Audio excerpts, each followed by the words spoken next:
I allowed to talk or no?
Alright everyone, welcome back to a very scuffed stream that we just got set up because Riot finally decided to fix their client after 2 days. So, what do you think, Mr. Dream, about everything? Well, we are going to get into draft, but what do you think about these two teams before we get anything started? I don't think I've had the pleasure of casting either of these teams, so both these teams are actually brand new to me. I don't know much about them. All I know is that they were good enough to make it to playoffs, so that's a win in my book. So excited to see what they bring to the table. Definitely. Whoever wins this match does end up going against who is that? Rising Tide Tsunami in the next round. Or RTT. Oh yeah, Tsunami. So they're very strong from what we saw last week with their performance then. So let's head into draft and see what we have going for us right away. And we do have a bunch of role swaps here though. So very interesting to see. Yeah, apparently this is going to be an interesting stream, first off, because of the whole scuffness of Riot not being able to use their $1,000,000,001 to fix their game that they've been working on for 10 plus years. And also, the role swaps are going to be very interesting because you plan for a team and then they do role swaps, and it kind of just throws that entire plan out the window because you're not entirely sure what these players bring to the table at these games. Exactly. It's just very interesting to see what these teams have for us. But it is going to be the Hecarim first pick for the Grizzlies, and if we do take a look at their bans, they made sure to get rid of that Tristana and that Seraphine, so that means they do not play the Seraphine, or do not want to play the Seraphine. Although we have seen Pratoga play it, so I'm surprised they did take that away. Yeah, I mean, they could have forced TBP to ban the Seraphine themselves instead of the Camille, but it looks like they wanted the higher priority on the Hecarim there. And TBP is going to respond with Ashe Udyr, which are two very strong champions that are into run-at-you champions such as the Udyr, into the Hecarim, excuse me. Just because Hecarim wants to run at you, and Ashe can perma-slow you, and Udyr can perma-stun you, etc., etc. Definitely.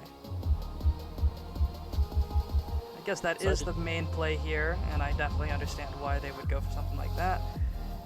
And having that Ashe support, having that long range engage, and a supportive ADC makes it a lot easier for the jungler to do what he wants. He can grab vision with that Hawkeye, just be able to see what's happening around the map. But a nice counter with that Morgana. Protega is probably very, very versed on that champion, and it does negate a lot of the pressure that the Ashe does present.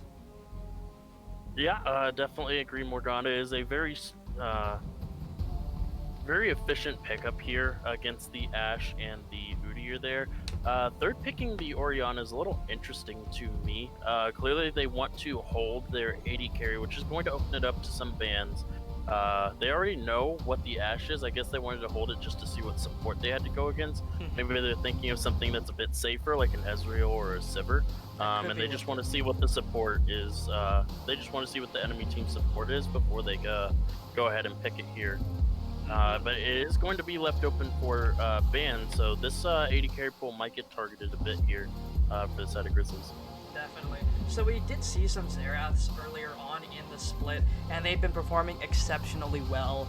So I'm excited to see Hung Chad on that champion today. It's looking very, very interesting here. And it is it's not a blind because the Orianna was picked up first, so it does just allow him to pick that champion pretty safely. Yeah, and the range that Xerath can bring into a team composition, the amount of poke that they're going to have just from the Ashe and the Xerath. This could also be a support Xerath going to the bot lane with the Ashe, though in this higher elo, that's not something you normally see. That's usually reserved for kill lanes and lower elo players.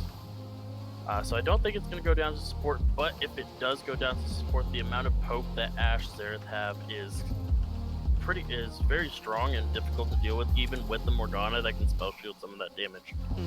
Definitely. There is a lot to worry about if it does end up being that double ranged bot lane with that Ashe Xerath. Very strong, but I do think that Xerath would function better in the mid lane position. However, he is very susceptible to ganks, especially coming from that Hecarim, who's able to negate a lot of what Xerath wants to do by being so mobile as a champion.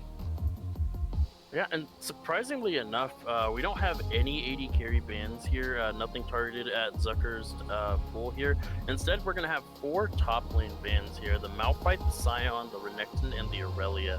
So it does limit the options of both these teams. The Gnar is still open, of course, and without the Aurelia, that does make me think that it might be a Gnar in the top lane, Aurelia being one of the stronger counter picks to it, and without the Gnar, and without that hard counter pick, it is a bit safer to go the Gnar there. Picking up the Ryze though pretty much confirms that it is going to be. This could still be a Ryze top though. I have not seen that since like mid-season 9, but that does maybe confirm that Bad Papa is going to be piloting this Xerath in the support role. Where while the Xerath is going to go against the Orianna in the mid lane, I do like that, because Ryze has a lot of pressure and Orianna's spells are on much longer cooldowns. Comparatively, they're on short cooldown. Is that a top lane Maokai? We have not seen that in a while. Maokai has actually been relegated to the support role, so it's very, very interesting to see. But we are going to be heading right into the client draft here. We'll see where these champions end up going, and it will be very, very interesting to see. But let's get this started, and let's see what we have in store for us. Yeah. Maokai into Gangplank is going to be a pretty rough matchup for the Maokai. And saving that as your counter pick, I'm not 100% sure what the thought process there was. These people are a lot better than I am, so maybe they know something I don't. But generally speaking, Gangplank kind of just beats up on tanks. He's allowed to scale for free. There's just a lot of things that the Gangplank is allowed to do, because he's not going to be bullied by like hard engaged champions like an Aurelia, like a Camille. He's allowed to do what he wants because those tanks don't have those early game numbers and have the damage as the game scales later to deal with him. I mean, it is entirely possible whoever's piloting our secondary stream there thinks it may be a top Ryze with the mid Xerath and the support Maokai. But with the Maokai locked in top side, that does pretty much confirm that it will be the support Xerath. Definitely. Unless there's some shenanigans they're going to do and send Rise support, which I highly doubt, but I've seen weirder things before. Yep, weird things have happened, but we'll see what happens today. I do think it is that Rise locked in for the mid lane, so it is going to be Bad Papa piloting that Xerath, and it's going to be a very, very interesting lane here. There is a Sivir. There is a Sivir going to be locked in very, very soon, and that does help negate a lot of that lane's power because they have double spell shields. But there's only so much you can block. There is only so much you can block, and you have to be very careful on when you use these spell shields as well, because depending on what you're blocking, you have to be able to block the Xerath stun and the Ashe ultimate stun as well once the level 6 happens. But at the same time, the gank potential from the side of Grizzlies is a lot stronger than the Udyr, just because Hecarim can get a free gank off if this Morgana hits binding on especially Xerath, who is a very immobile mage, and Ashe as well, who is also very immobile AD carry. If a binding lands on either one of them, Hecarim's in the area, it should just spell death. I do think that it's very, very easy to eliminate any one of these bot laners here. They are relatively squishy, and that just goes to show that they're very confident in what they're picking, right? If they are going to pick this double range bot lane, that means they know they have to win lane. That's their goal here. It's the only thing they have going for them. And they do have a lot of utility, yes, but damage supports do tend to fall off because they're not able to grab all those items that they need in time. With the exception of Swain. With the exception of Swain for some reason. I don't know why that's allowed, but, you know, it is what it is. But everything is looking pretty good for everyone here. We see some comfort picks here, especially coming from chat, and I wonder who's going to take game number 1.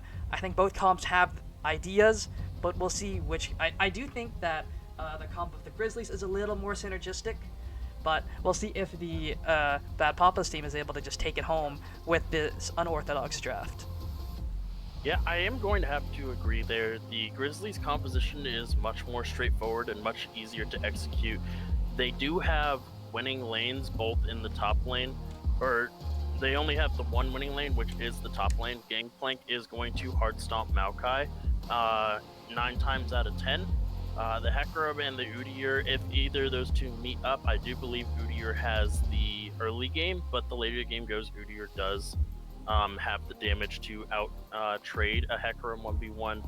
Rise should beat Orianna in the 1v1 just because Machine Gun Mage goes Burr, does more damage than Burst Mage. And Sivir Morgana have no want to win this lane. They just don't want to die in this lane. That's all they want to do. All they have to do is survive in this lane and scale with the rest of their team, and once it hits that 30-minute mark, the presence that these champions are going to have in the late game is going to be much higher than the presence that the other side has. However, with the Rise pickup, there is the late game scaling of the Rise, which is absolutely terrifying to play against. Level 14 Rise with a I believe he goes Everfrost now, doesn't he? Or does he still go Ludens? I do think the adaptation towards Everfrost is becoming more prominent, but I still think a lot of players are opting for that Ludens because of that little bit of extra damage.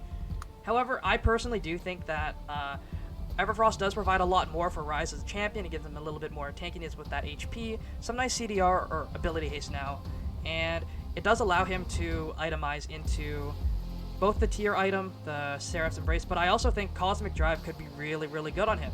A lot of move speed for free, and a lot of ability haste is really, really good on that champion. I mean, sure, he won't have as much damage as going like Deathcap 3rd, but he will be able to click his buttons a lot faster, and I think that's very, very important on Rise, being able to output damage by by face rolling, really. And yeah, that's what was happening a lot of last time we did see Rise become prominent was like the Leandries and Seraph's Embrace, and then a bunch of CDR like Zonias and Banshees, because he didn't really need the numbers, he just needed the cooldown reduction from before. But we do have predictions open in case you guys do want to vote. Thank you guys for joining us today. Yesterday, unfortunately, things did not go as planned, but hopefully everything looks good for everyone, so we'll be right back as we do load into the game. Let's see who takes home game number 1 in the first match of the quarterfinals.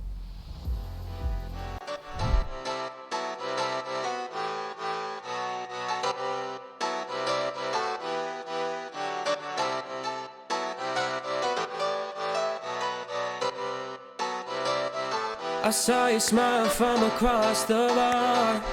Yeah, she was pretty and so close but so far. She flipped her hair and I thought this can't be true. How does a man like me get someone like you? And then she looked at me and I was confused. Everyone here can't be the one that she'll choose. And I looked back and saw the spark in her eyes. This can't be real, my head's telling me lies. Just like that, you're coming closer to me. Come shake me, grab me, so I wake up from this dream. I can't breathe, come at me. I don't know if I can speak. Then she said, come with me and let's be free.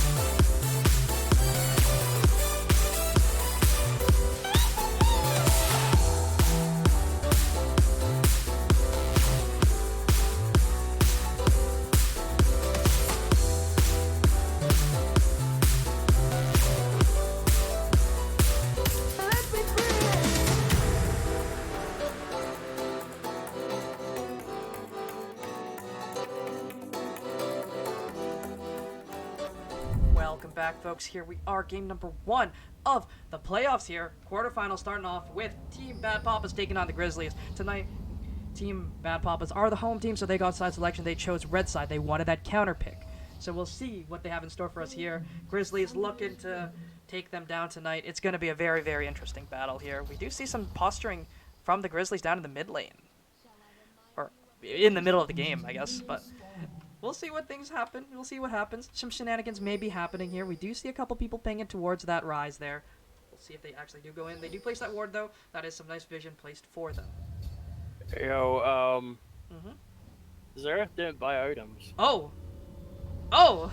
He did not. I don't think that's what you want to be doing as the Zareth here. I don't think he's realized it either. Because it's already 105. He should have based. Yeah, none of his teams. No one's pinging. Realized it either. Oh no! Oh no! Oh He's gonna no! come to lane. He's not gonna get the gold bonus, meaning it's gonna set behind his warding item, very very far behind. Unless this is some like Galaxy Brain play where he's saving his gold so he can go back and just get a what's it called, lost chapter on his first back or something.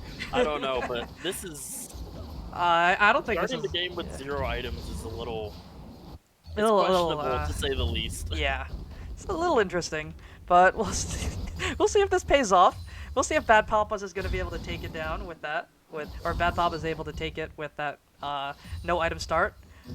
We do see the Orianna landing some early game poke. That is what we expected out of this matchup, but some poke is landing. But that could have been more damage if he actually had the support item. I wonder if it's just bugged for us. No, because a biscuit just showed up, so it's definitely not bugged. Yeah, he actually did not buy an item. Yeah, these lanes are going exactly how I expected them to. Bot lane's getting shoved in. Sivir That's expected. Yeah, Sivir's getting almost half HP just from 2 W hits from the level 2 being hit, though. They were able to get that. Well. And some decent damage going out of both mid laners here. Both of them sitting at that half HP point. Rise does take that potion, is going to take that. And the corrupting potion from Orianna's going to keep her nice and topped up. Yeah, the Rise actually starting off with the tier as his Very first item. greedy, in my opinion, as a start. Yep. But I definitely agree. It's a very greedy start, but against the Orianna, I feel I get away with it just because it's Orianna. Because look how much damage he's off-putting just from the rotation of spells. That's the problem with most mages into Rise. They can't keep up with the rotation of his spells, and if he can stack those and get a repeat stack off, he will 100% win trades, unless it's like a Syndra or a LeBlanc. oh no, Hung Chad stepping up way too far. Here comes the Hecarim landing that devastating charge, and this is just going to be a dead Rise, a dead mage, a dead machine gun in the mid lane. So he does pick up the support item there. He does have it in his inventory now. He's able to grab that one on his base. Okay. I guess that's what you want to see here. He does go back, and he does end up picking up also a... Ooh. The root's gonna land. That's a decent amount of damage, but those are minions auto-attacking, and that's a lot of damage onto the Morgana. Pratoga taking a lot just to land that little root, but they do not realize that there is a ward in that brush just yet. But they do see that Udyr. They are pinging away for their bot lane to go for the run for the hills, because that Udyr is on the way. Yeah, they're backing all the way up, getting to the safety of that cannon wave that just showed up. Unfortunately, because the Xerath had to back early, their levels are now going to be desynced, meaning he's not going to hit that level 4 for quite a while. And that's just the unfortunate happenstance that happened there. But here comes the Udyr looking to gank that Orianna, but the root is actually not going to land, which does dissuade that Udyr from completing that gank. Guardian saving Pratoga from taking quite a chunk of damage there. The cannon. My heart. Zucker, no. That is a very unfortunate happenstance as well. Almost as bad as not buying items. But we do see a big trade happening at the top lane, and IMSO taking a big trade there. He does have that passive, and there's a lot of minions auto-attacking him at the moment. But this is only game number 1. We'll see if they are able to improve things. I mean, such as buying items. But I think everyone's done that at least once. I mean, I'm guilty of it. I'm pretty sure you're guilty of it. And I'm pretty sure every one of these players is guilty of it at some point. Yeah, if only the game would give us the items that we want to get as we're walking out of base, so we don't have to buy them anymore. I mean, unfortunately, they that's give not us the wards. case. Yeah, they'll give us the wards for free, but they're not going to buy your items for you, you know? No. Ooh, a nice root gonna land, and that's a lot of damage onto Tony Hawk there. Taking a lot from that pool. It's just gonna be them backing off here, just some poke trade. And here is the Udyr helping shove that wave, because the Rise is running a little bit low on mana. Gonna try and push that wave so he can go home, get some items, get some more mana. But that is some more trading onto Pratoga and Zucker, taking a lot. And this wave is not going to freeze. It is 2 caster beams on half health. So it's okay for Zucker and Pratoga to look for this base. They aren't going to lose very much. They're going to lose a little bit, maybe 2 or 3 minions. But maybe even the whole wave if they are able to push it fast enough, because they do have that Xerath. Yeah, and that's a pretty massive wave shoving into the top side as well. I'm actually surprised that the Maokai is able to keep up in farm so easily, but we do see the game coming in. Pennywise going for it. And Devin's charge going to land. Here comes the volley, cannon volley, doing a lot of work, slowing that Maokai down, but the flash forward from both the top laners. And is he going to be able to claim this kill? No, he is not. And here comes the Udyr to protect his top laner. Flash forward from Grip. Is he going to stun? He's going to stun that Gangplank. Nope. Orange to keep him alive. That Scurvy not enough. But that damage is going to mean he dies right away. The Hecarim doing so much work. And IMSO got stuck. He got baited by his jungler. This is just going to be another death here. Is he going to be able to do it? Oh, he is so low. But that refillable potion and that Doran shield, just enough to keep him alive. Just enough. Oh, that was such a close fight between both of those. Unfortunately, the Udyr chasing just a little bit too far. Does not have the tankiness of the Turbo Chem tank just yet. So chasing into a Gangplank and a Hecarim is not in your best interest. The Hecarim now has his ultimate. TP being expended from Maokai here means he's not going to have it for a possible dragon play.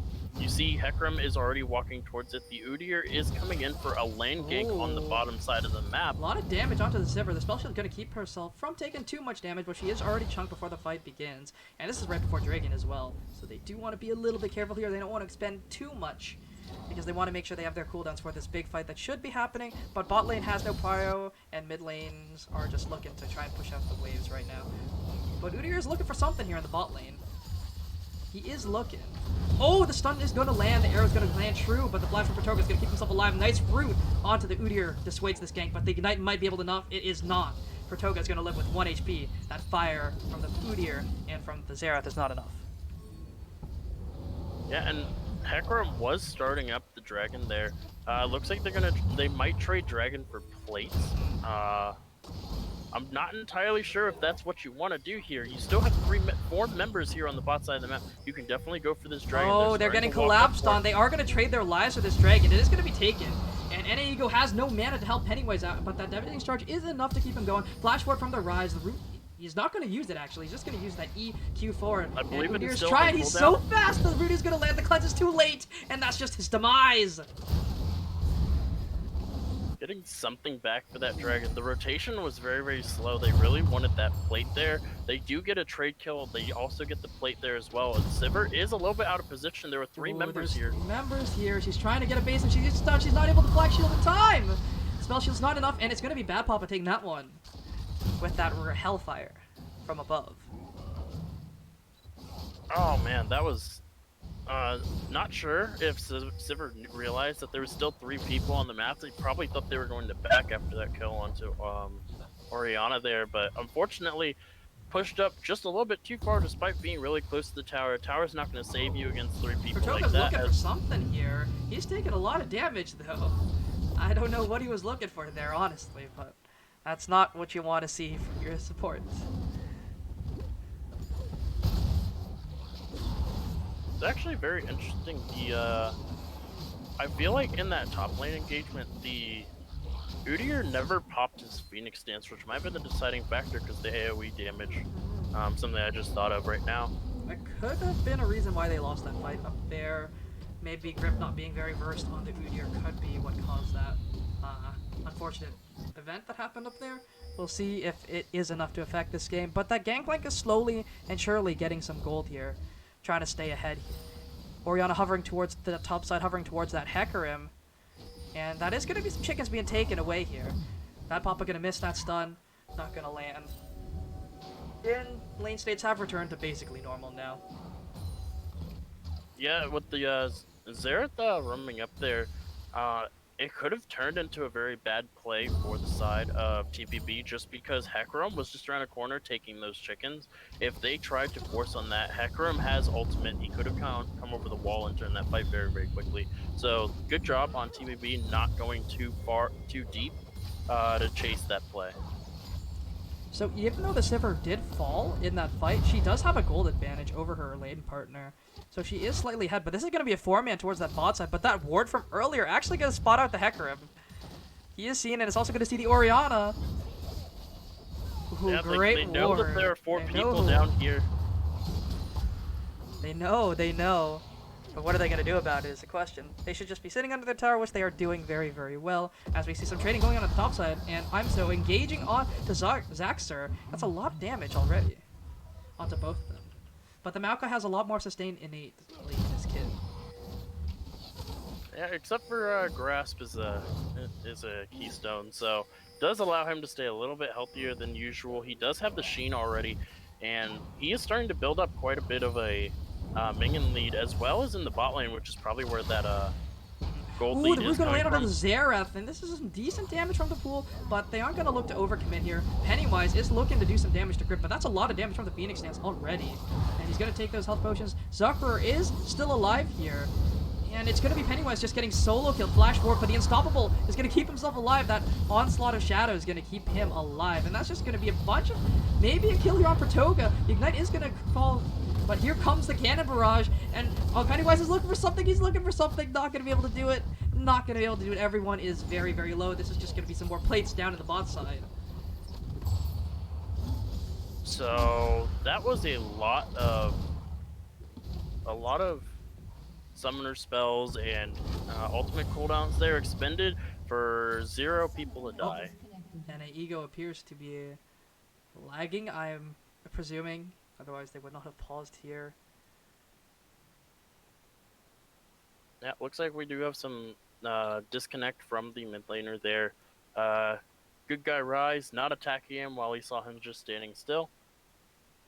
And just looking at the game state now, gold is, we're 12 minutes in, kills are even, gold is dead even. We do have 1 dragon for the side of Grizzlies.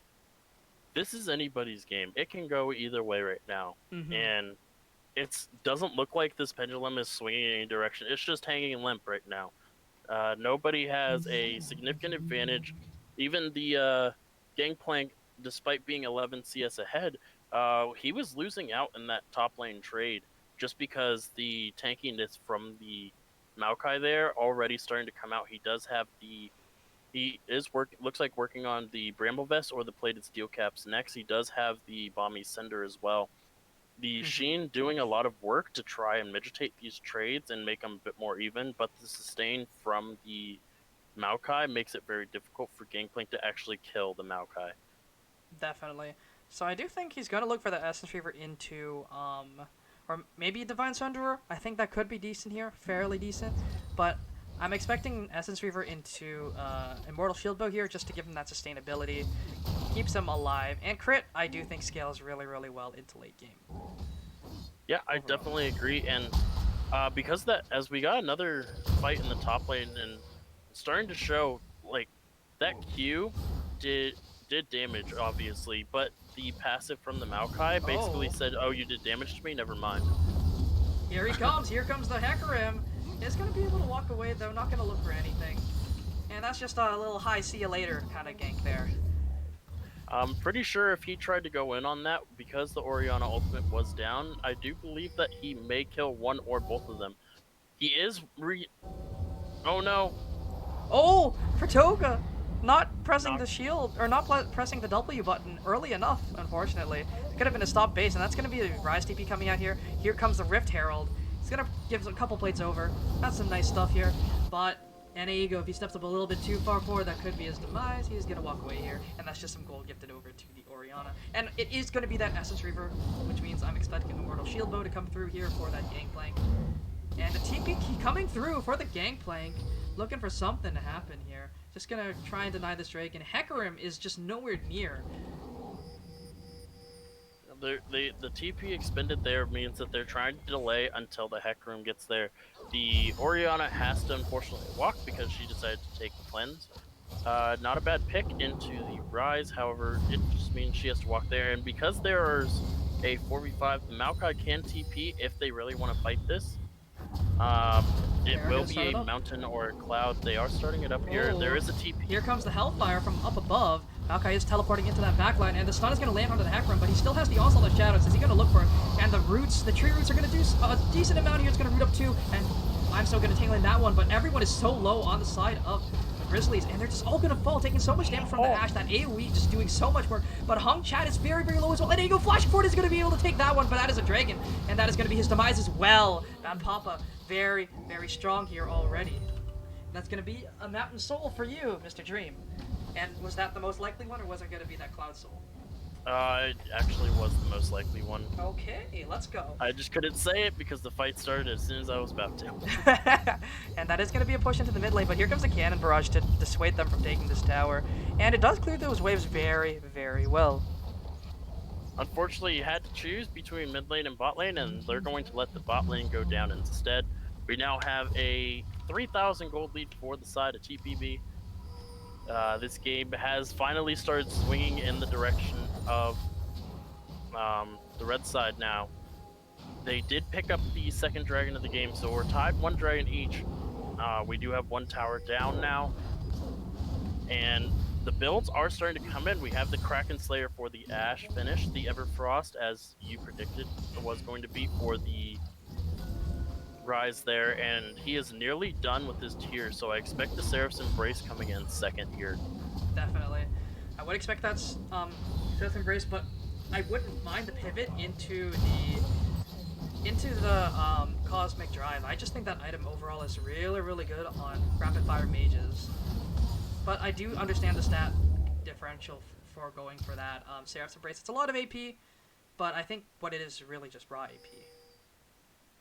Yeah, I do agree the Cosmic Drive would be good here, but when you have champions such as the Hecarim and the Gangplank, the movement speed is not going to really help you if an unstoppable champion is running at you. And no, NA Eagle gonna get stunned up. Cleanse is used, and he's gonna dodge away from that stun from Bad Papa. And the Shockwave's gonna dissuade that.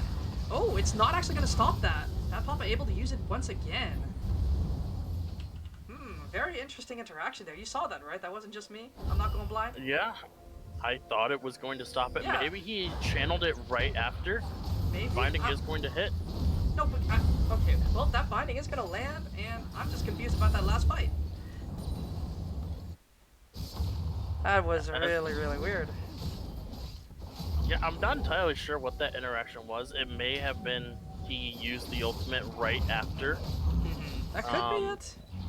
Oh no, he's gonna steal it. Despite still coming through for Grip, and he's able to claim up that Eye of the Herald as well. And Pratoga, the flash forward from Grip is gonna land on his Zaxxer, and here comes the Hecarim. He's gonna be able to claim this first kill, and Pratoga flashing over the wall to try and protect his top laner. Zaxxer is very, very low. Is he gonna fall? The chains are gonna land. That is gonna be a heal from Grip Tony Hawk, trying to keep him moving, but Pratoga is gonna fall, and that Kraken Slayer are gonna claim that one.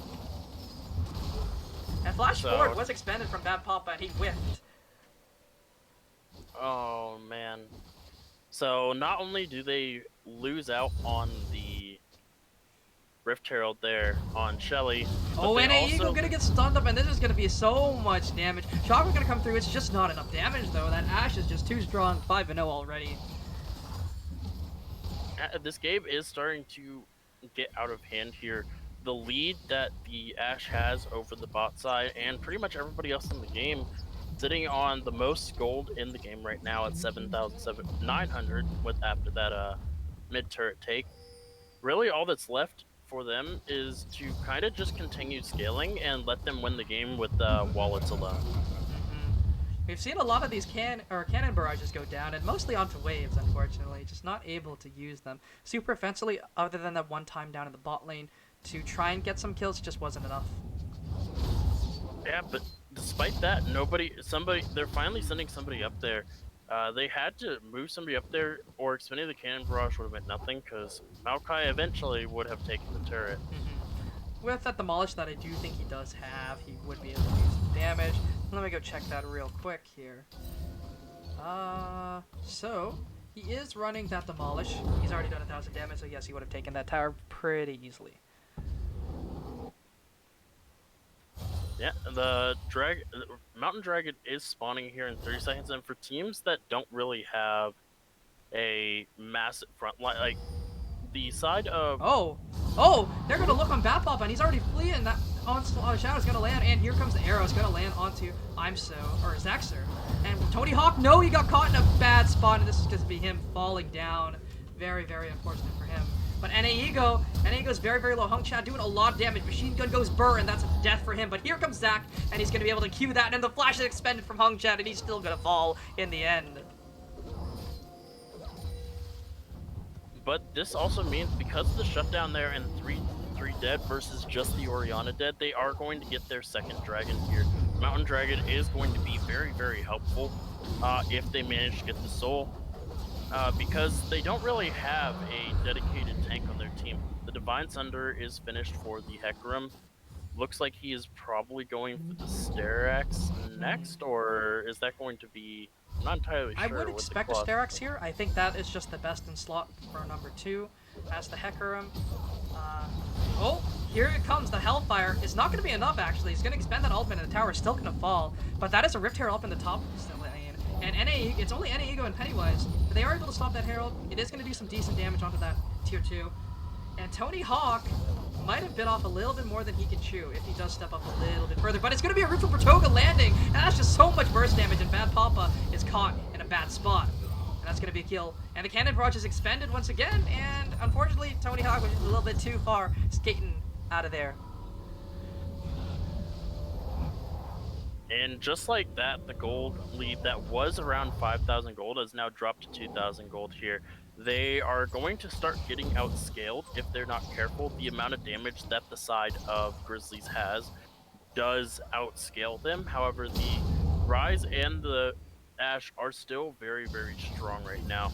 Almost finished with the Saris Embrace for the Rise there, and all he's been doing is split pushing. He's barely involved. The only time he's gotten kills is when somebody tries to match it, which, as we saw, nobody can match him 1v1 besides maybe the Gangplank, and you need that Gangplank there to be throwing out those barrels. Otherwise, the rest of their team just doesn't have the damage. The Sivir isn't far enough ahead, and the Orianna has been picked on this entire game. Yeah, the Orianna's not in the greatest position. She was doing well in lane, but Hung Chad is caught out in a bad position. Once again, here comes the Hacker, and the Onslaught Shadows is enough to stop that Realm Warp, and he got stuck in between dimensions. Saw what he tried to do there. He tried to run out, but I was going to go off on a tangent there, but it looks like they're starting the Baron here.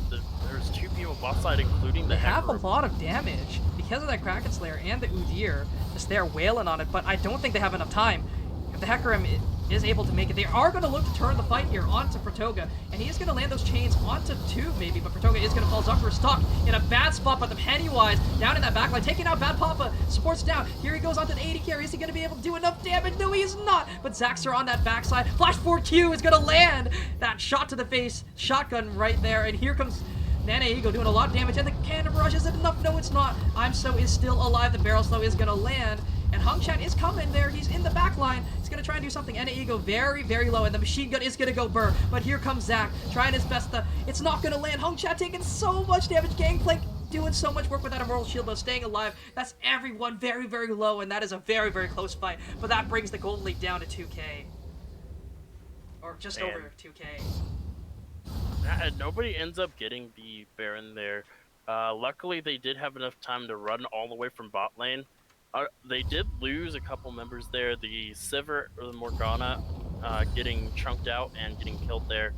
I believe the Hecarim also did go down, if my memory is serving me correctly.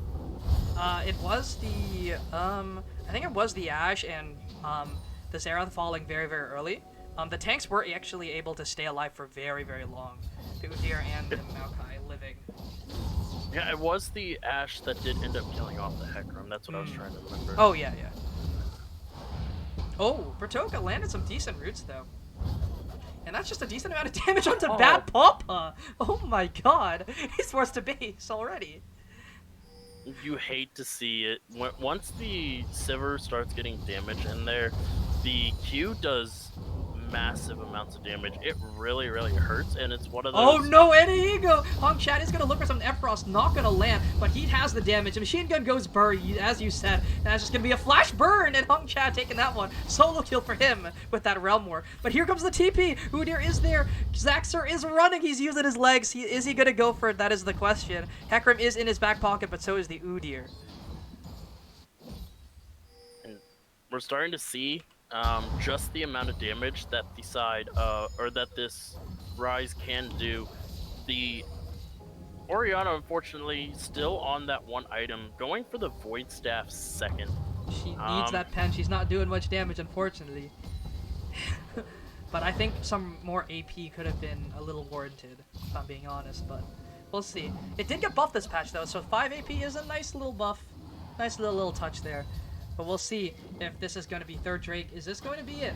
Are they going to be able to get Soul Point here, or is this just going to be taken? But that Papa, no, he's going to be forced to flash, going to dodge away from that devastating charge. But here comes the Udyr. He's fast, he's moving, he's zooming. And is he going to be able to look for anything? No, he is not. Bad Papa is low already, caught out. And he's going to look to try and do some damage. Here comes the Hellfire from above. And it's going to do a little bit of damage for Toga, taken to just under 1 HP. That arrow went to Narnia, and Gay is going to get caught up by that one. That's a lot of damage onto the tank. That's your front line, and a beautiful shockwave onto 3! The roots are coming. The roots are going to land onto the Pennywise, and Pennywise is doing half his HP, but he's caught in the middle of 4. Is he going to be able to do it? He's so low. He's taking down Zaxxer. This is not what you want to do. He is frontlining, and he's going to fall. That Xerath taking down that one. And this is just going to be a second Drake for Team Bad Papa. This is shaping up to be a very, very long game. At one point, one team has a major advantage winning a team fight, and then the next moment, the other team has a major advantage and wins the team fight. The gold is not displaying how close these teams are as far as these team fights are going. I think if the Ashe arrow went over in the right direction, it could have been a team wipe, but unfortunately, I think I had to dodge that one, but... Oh! Flash 4 for Pratoga is not going to mean much, and that is very unfortunate. Flash 4 for the Rise! Pratoga's alive, he's very alive. He took a lot of damage, but he's alive. Flash is burned for no reason, I guess, but we'll see what happens. I if I remember correctly, Flash is like what, a 5-minute cooldown? Yeah. Yeah, and we're 26 minutes in the game, Mhm. right? Mhm. Why are people just burning Flashing their on flashes cooldown, baby.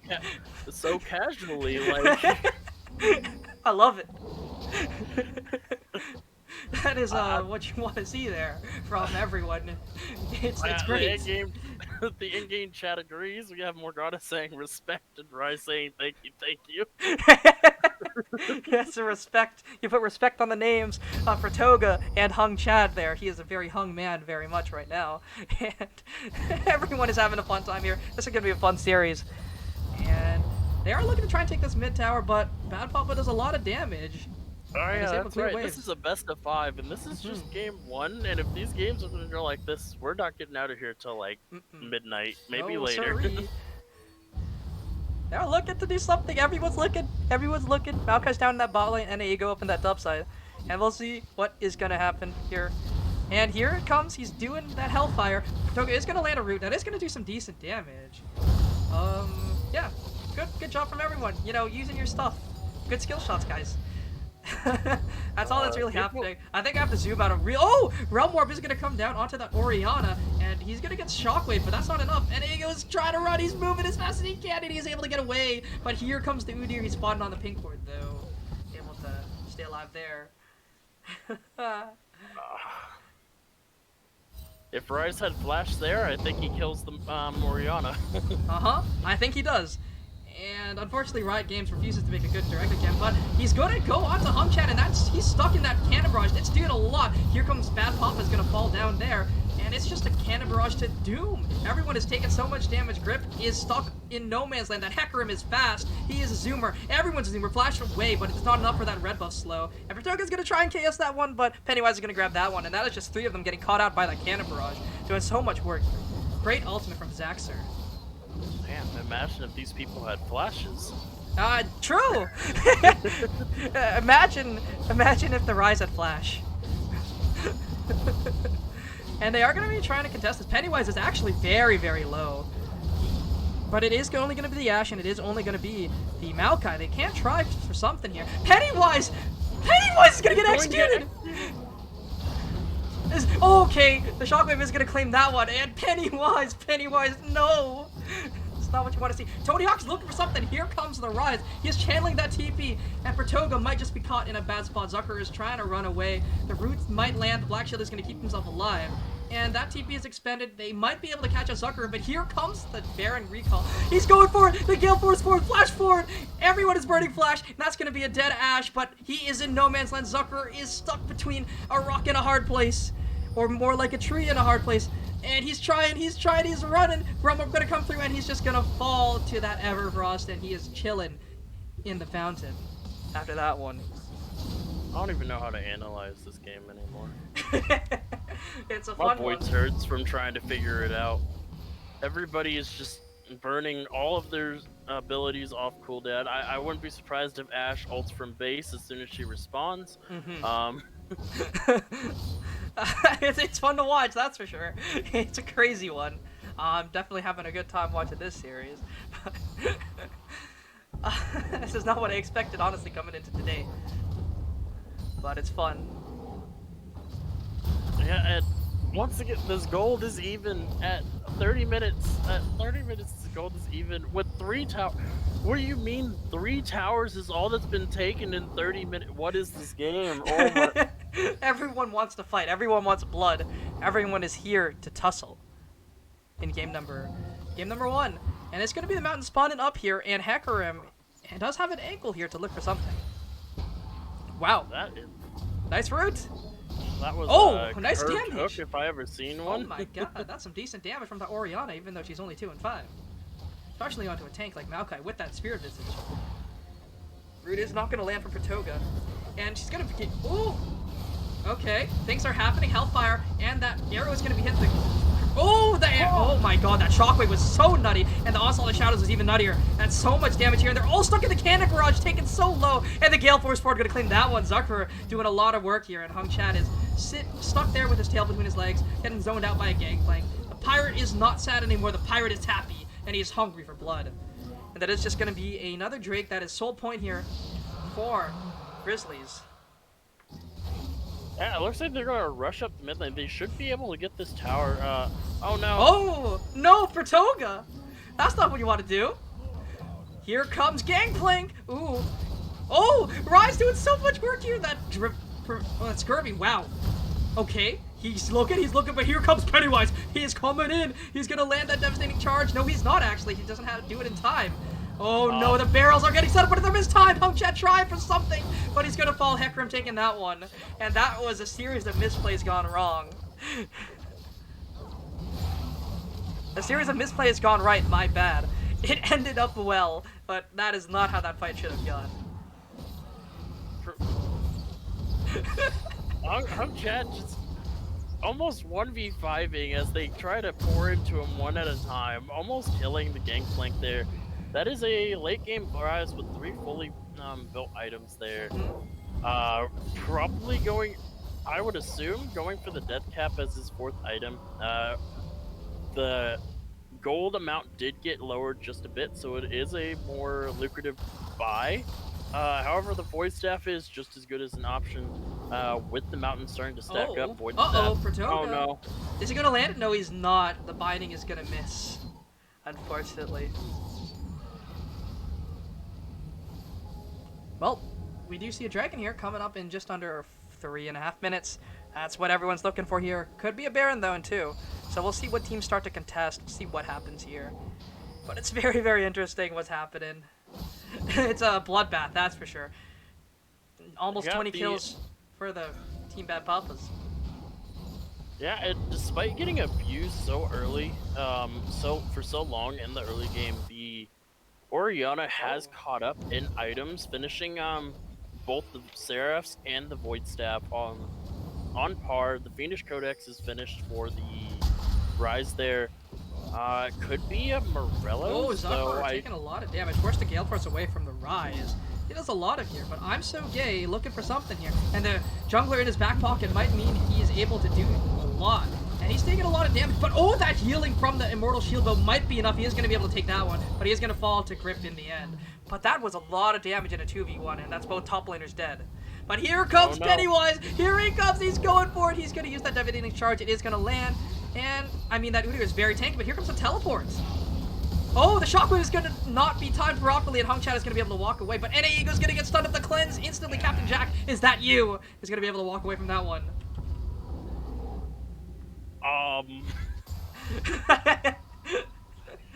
So, top laners traded there. A lot of summoner spells burned. A lot of spells burned there. The cleanse not going to be able to be used for, I believe, this Baron fight that will be coming up here in about 25 seconds.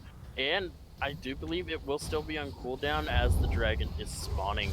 So you're not going to have that cleanse, and you kind of need cleanse against the team comp with 5 hard CCs on it. There is also no TP on that Rise because he did burn it to save his, or try and save his jungler.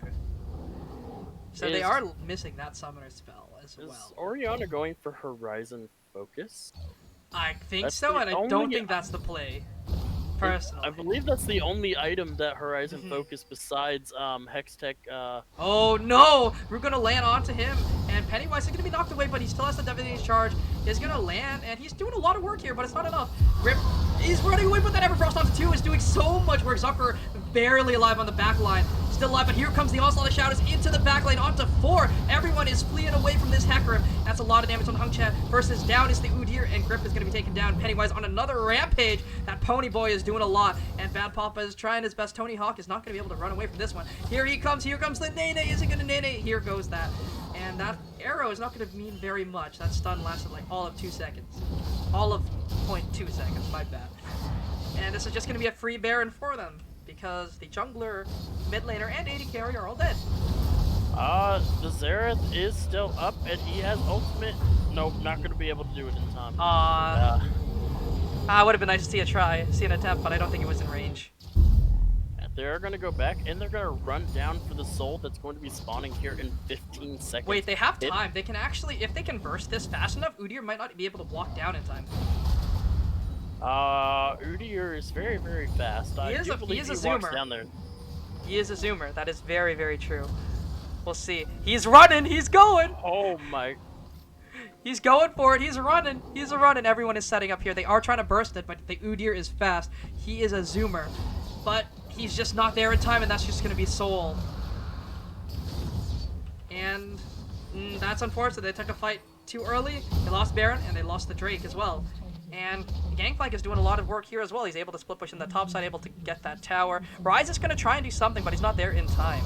But flash forward, and Bad Papa's just going to fall. I'm So Gay is stuck in the middle of everyone, and the Onslaught of Shadows, or not the Devastating Charge is enough to keep him locked up in place, and it's just not enough. I think this is going to be game.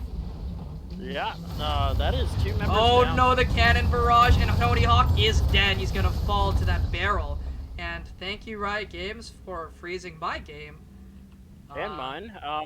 I do believe that Grizzlies do win this game. I Yeah. don't think, unless Ryze pulls something out of his pocket here, I do believe this game is over. If there is a member of one of these teams in the chat, can you please just confirm message that? us or something. Let us know. Yeah. I do think it is going to be a free win here, but just let us know.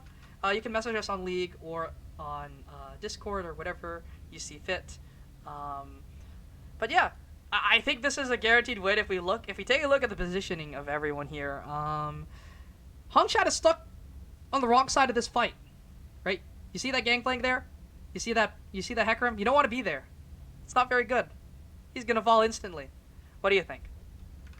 All right, I don't believe TBP is being very honest. Let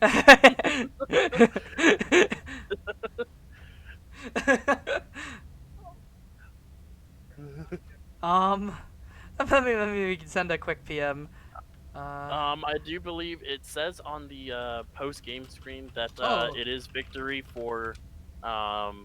Okay, so I guess we just have to quit the game. Thank you, Riot Games, for giving us this beautiful, beautiful client, beautiful, beautiful game. So, let's see what the post game has to say. Oh. Ooh, well, the Yep, it is going to be a victory for Blue Side. Yep. So we're right about that one. The game has already ended, unfortunately. So even when this does unfreeze. Damage from Gangplank is a little ridiculous. Oh my god. Oh my god. 37k. Okay, we take those. Big damage from the Gangplank. I think other than the unfortunate early game that was happening, they were able to play out these team fights very, very well, showing off some decent synergy from the Grizzlies here. And it worked out to their favor, right? They did very well. They've played these team fights well, and they looked for big picks and were able to land them, right? That's what you want to do. You want to look for those picks. You want to look for those skirmishes. And, I mean, I think a lot of it did have to do with, like, flexing damage. Hongshad did overstep his bounds a couple times. And I think it was a lot of oversteps from a lot of the carries. Tony Hawk stepped up a little too far a couple times. Bad Papa as well. And I think it was just those little mistakes that the Grizzlies were able to capitalize on. Get those picks and turn it into advantages. So I think if Bad Papas were able to just clean up their act a little bit, just don't step up too far when you know where they are, stuff like that. I think they definitely had this game. Don't flash 27 minutes in the game for no reason. Don't flash for a kill you can't get.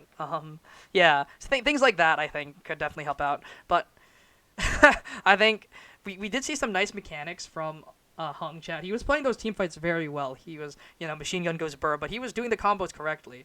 And in high stress situations, it's not as simple as it seems. Like, sure, it looks like he's face wrong, but you have to actually like land the spells in order. Otherwise, you're just like neutering your damage output. Yeah. But Before we go ahead and throw it to break really quick, I will give yes, player of the update. game. Yeah, we're gonna throw that up for everybody. But updates for everybody. Rotom is up 1-0 against GS in their series, and RAR is up 1-0 against GM in their series as well. You can go ahead and take a look at those. They are being updated as quickly as we can keep them updated. It is going to be on the secondary stream page, which is Legends Esports GG.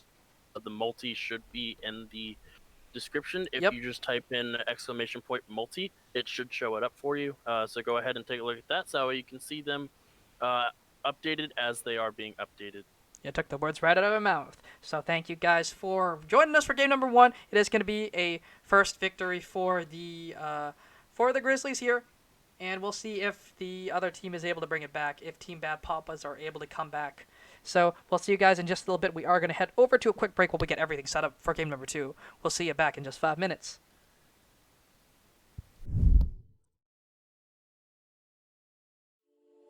You want me near, can say I don't want you to. You're gonna get burned if you come too close, it's true. You're the one who lit me up, can't take me much higher. Yeah, you're the one who lit me up. Help me, baby, can't you see that I'm on fire?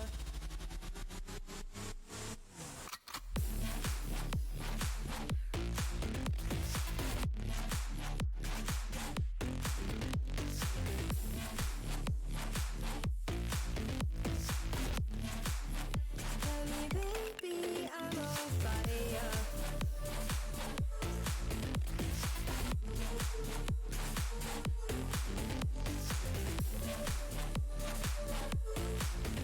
Tell me, baby, can't you see that I'm on fire?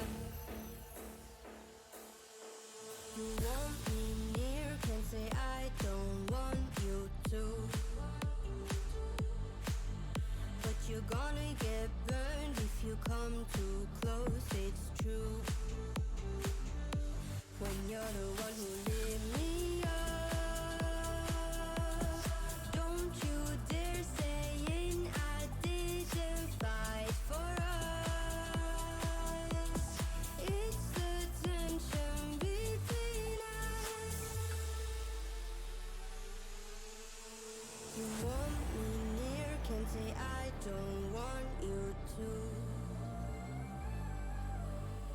You're gonna get burned if you come too close, it's true.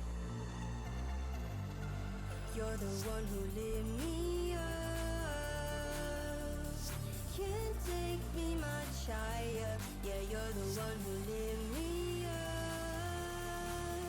Tell me, baby, can't you see that I'm on fire?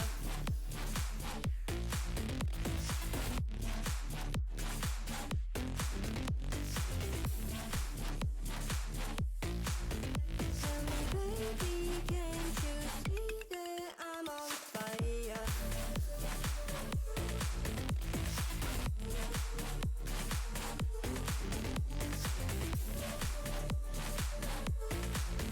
Tell me, baby, can't you see that I'm on fire?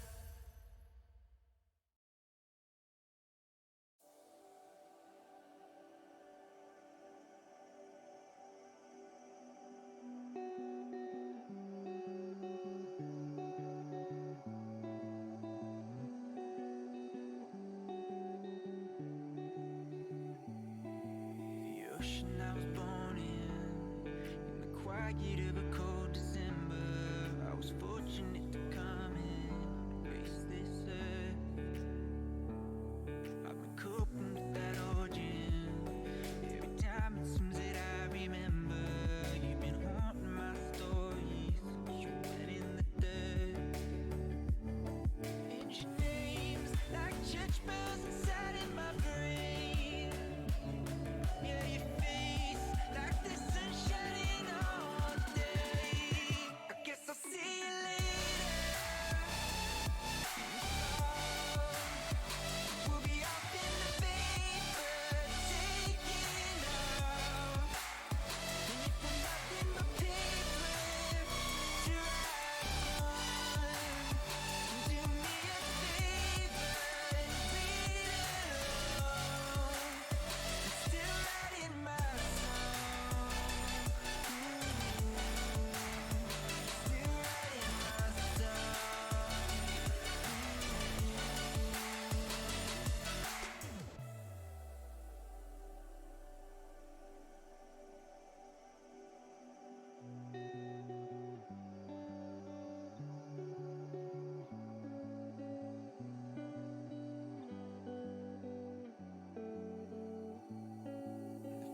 wished I was lost in the middle of a fevered summer. And of course I was a hostage to all my hurt.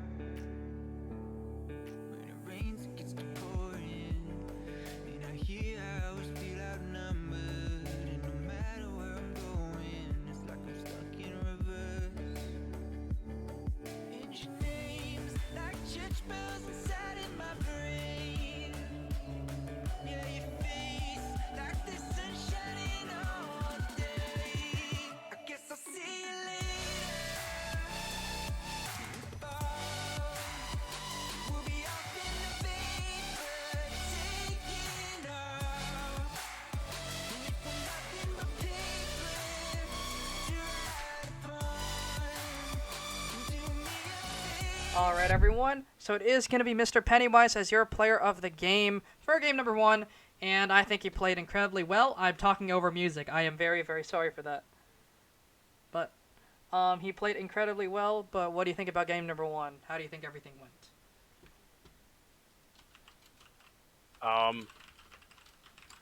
That was a crazy game to watch for one. I can agree with that I one. wasn't really sure what was going through the minds of any of these players for half the game. And then in the last 5 minutes, one of the teams just decided, hey, we could end the game now. We probably could have done it like 5 minutes ago, but hey, we can do it now. And then they went and They took, did it. They went and took Baron, and then they ended the game. So let's get into draft real quick. Everyone is ready up. Here we go. This time we'll actually be right on time. We'll see what happens here. But as we do look, we are going to see first ban happen in just a little bit. 11 seconds in. We'll see. But overall, game 1. I think both teams were having some fun moments here happening for both sides. And I think both teams could have played better, but I think both teams could have also played worse. What do you think? Yeah, definitely agree there. TBP taking up the blue side of the map there. So far, same bans, nothing's changed. I wonder what adaptations they're going to make for the bans this time around, because the Gangplank and the Heck Room were definitely major issues throughout the entire game. With the Camille's second ban there, I do believe there might be a little bit of a switch up here. The Heck Room is going to be banned. Grizzlies actually were the ones to play it. Don't want to play against it though, so they're going to go ahead and get rid of it here. I expect third ban to be a Seraphine ban, but that does leave up the Olaf that they did not ban the previous time. They can still ban the Seraphine if TBP doesn't ban it. If they do ban it, then that would leave up the Yumi for the side of Grizzlies. And that's They a are very gonna ban- scary prospect. It's going to be the Yumi So- band away for Pratoga. They don't want to see that guy. They don't want to see Pratoga on that one, I guess. We'll see if that pays dividends here. But overall, The question is, decent. do they want to ban the Seraphine or do they want to ban the Olaf? I believe that's what's going through their minds right now. Because if they leave the Seraphine open, every one of us has seen at least Oh, one time. it is there, Seraphine There it ban. goes. There it goes. I'm not going to talk about it anymore because it doesn't matter. It's banned. That does, however, leave open the Olaf. TBP is going to pick up the Udyr instead, which will leave the Olaf up for Grizzlies to take if they really want it. They could grab it. I think it's overall a decent jungler right now. Is able to build both that tanky style, make sure it doesn't die, Olaf never die, or go for that Stride Breaker. I don't think Gore Drinker is ideal as an item anymore. I think it's been nerfed to oblivion. I think Stride Breaker is a very good choice, but it is going to be that Lilia, the deer in the jungle, deer versus deer. We'll see which one takes over, John Deere or the deer. Oh, wait, Pratoga is Courtney. My bad. I can get rid of the sub cover then. Thank you, guys. Huh. That's news to me. I didn't know they were the same person. Oh, thank you. There we go.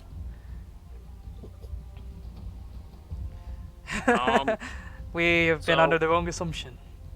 Yeah, I do believe that. Oh, they're going for a another safe team or another safe bot lane here with the Ezreal pickup, who does have a very good scaling build into the mid late game. The Dustblade build has been very popular on him, though depending on the team. Okay, so it's actually Pratoga. It's not Courtney. Okay, I'm getting trolled by everyone, I guess. What is going on?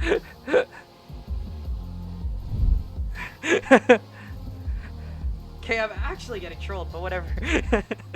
It's gonna be that Sever picked up for Tony Hawk down in that bot lane. It was piloted by Zuckerer. We'll see if if Tony Hawk is able to do it. Thanks, Ego, for that one.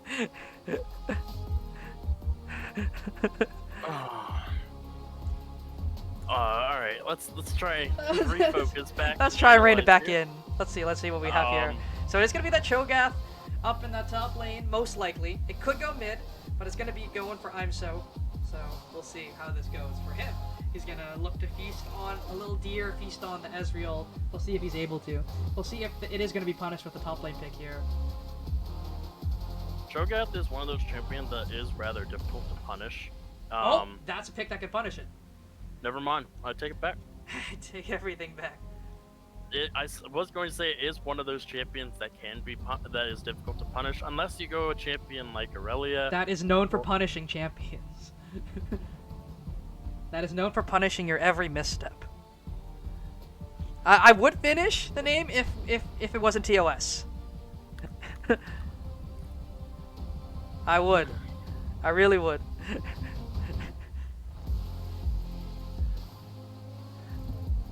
We're trying to be.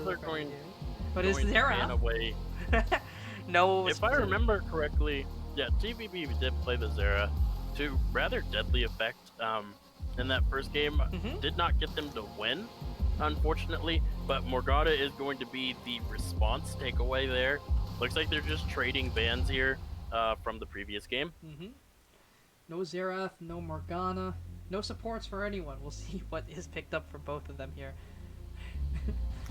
We'll see what other bans are going to come through. So both top lanes, I'm expecting a mid lane ban. Sure, I could say I'm so happy. Yeah, I would say that the Rise should be a ban. Ooh. Yeah, so Grizzlies actually banning that away from themselves despite having the priority 4th pick there. I don't think TBP are going to ban their own Rise away unless it is the case where they want to ban the Rise. So we have a completely fresh bot lane to go or mid lane to go with here. It also could be that they want to leave the Rise open. No Ahri. So, for NA Ego. Ahri, that wasn't a pick or ban in the last game. I'm actually there seem to be, I'm not too sure. Generally, I'm not a fan of Ahri as a champion because overall I just don't think she functions very well. She's like a jack of all trades, master of none sort of deal. Like if she gets really ahead as a former Ahri main. Well, okay, like before she was just a master of everything, but I think now it's just how things are, current state of items as well. I think everything is a little too expensive for her. Her itemization is very, very expensive. It's gonna be that Twisted Fate picked up there. The Ahri ban now makes a lot more sense because Twisted Fate versus Ahri is not fun for Twisted Fate at any given point in time. Definitely. I wonder what they're going to pair it with. They still have a few options open here. It's going to be the support pick here, unless they're doing something crazy like support Cho'Gath. Support I highly Twisted Fate, doubt that. Fasting Sivir. We'll see. It is gonna be that Nocturne though. Nocturne mid. Oh, it's the Nocturne that a top into lane? the Aurelia. That's what I'm thinking. Is that going to be a mid lane? No. Is it a support Cho'Gath It's with it's a mid. Oh wait, yeah. What? Wait, what? Support Udyr, maybe? I don't know where TPP is placing this Nocturne. I don't. Support Nocturne. I don't think so. It's gonna be the if I had to make a guess, it's going to be It's going to be a top lane. Um, top Maybe lane top lane Cho'Gath Sivir? I think it's top lane Sivir, honestly. with AP carry Twisted Fate. Could be. What I'm thinking here is Sivir top, Nocturne mid, Cho'Gath jungle, Udyr Twisted Fate bot. I think that's what it is.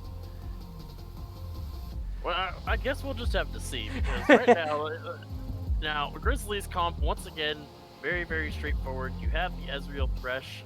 You want to talk about safety in a lane? Ezreal Thresh is the definition of safety in a lane.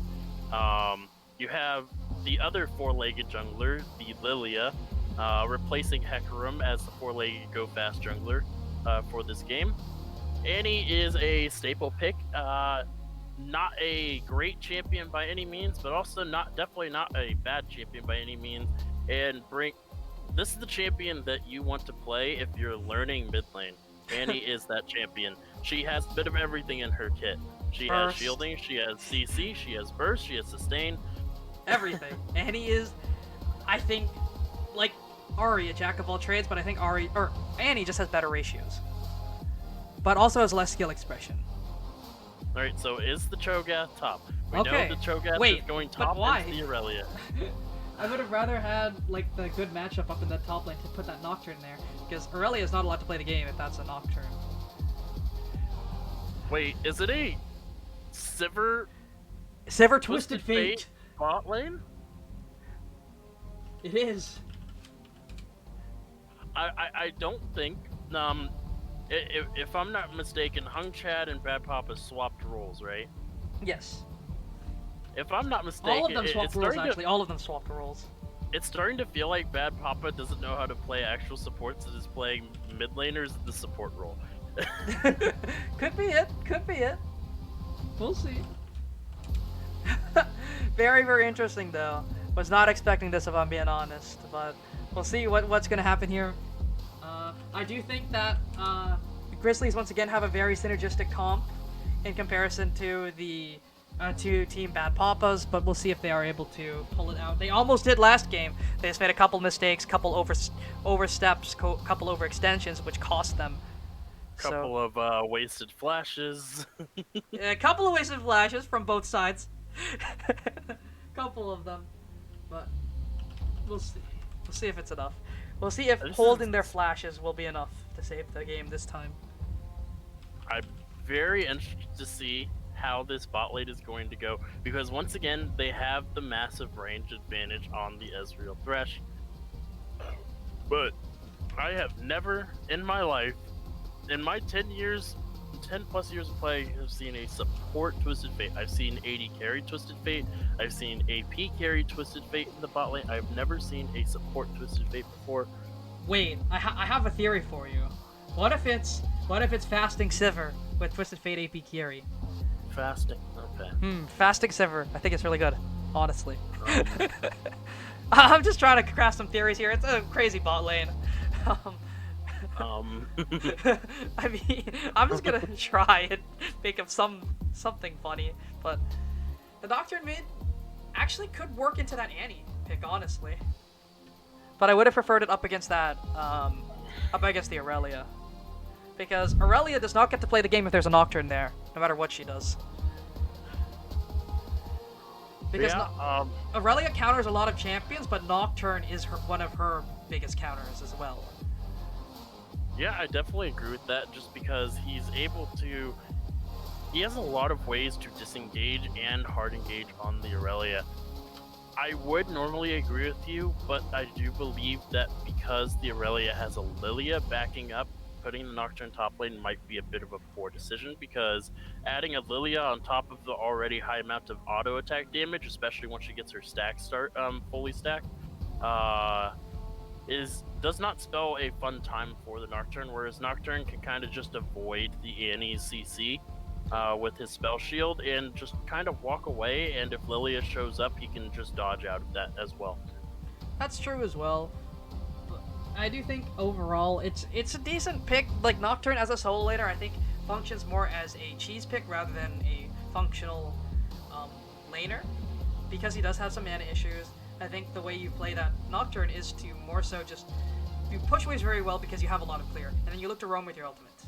Or if you're laning into a melee, you look to kill them over and over again. Because Yeah, Nocturne is an excellent duelist, or even he a is. squishy mage as well.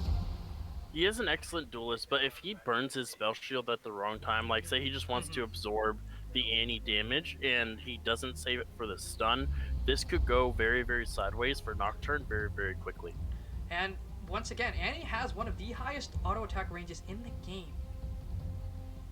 So she's gonna, if Ego plays this right, he's just gonna be able to auto space this Nocturne to oblivion and just use his spells whenever he needs to, but just auto space them. I think that's the play.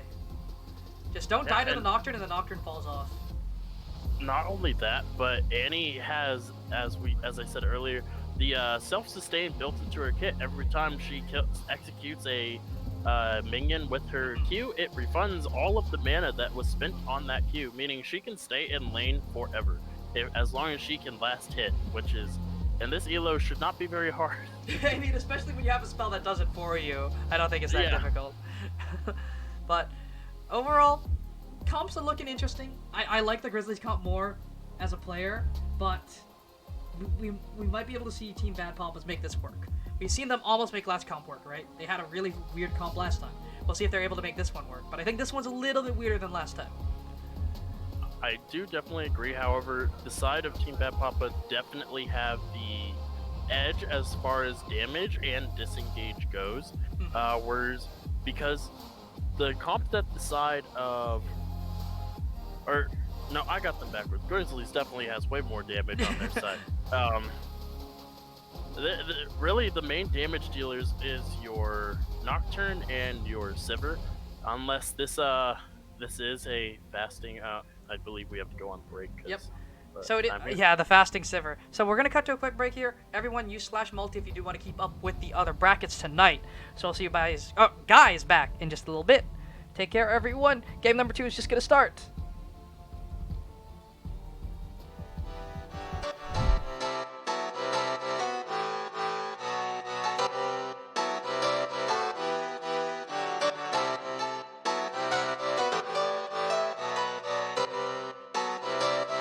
I saw you smile from across the bar.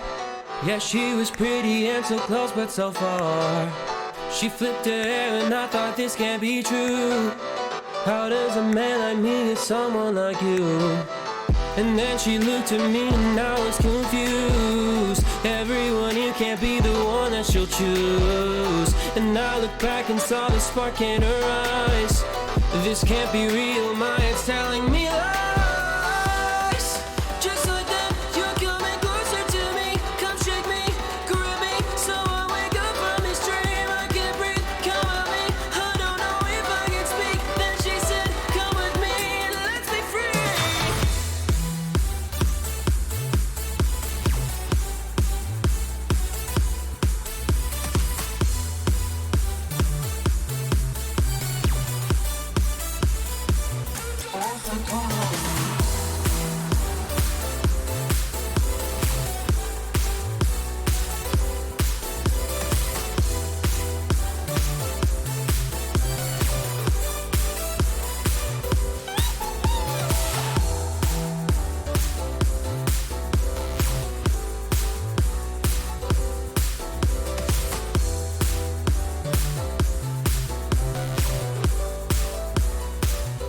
Welcome back, folks. Here we are, game number 2 starting up. Grizzlies taking home game number 1 for this series. We'll see if Team Bad Papas are able to even it up here with this unorthodox comp, or if the standard comp from the Grizzlies is going to be enough to take it home. I wouldn't call the side of Grizzlies comp entirely standard. That's fair. You don't really see Annie and in competitive play, and you don't really see. Ezreal Thresh is a good combo, but that once again, that's one of those combos that you don't really see. Uh-oh.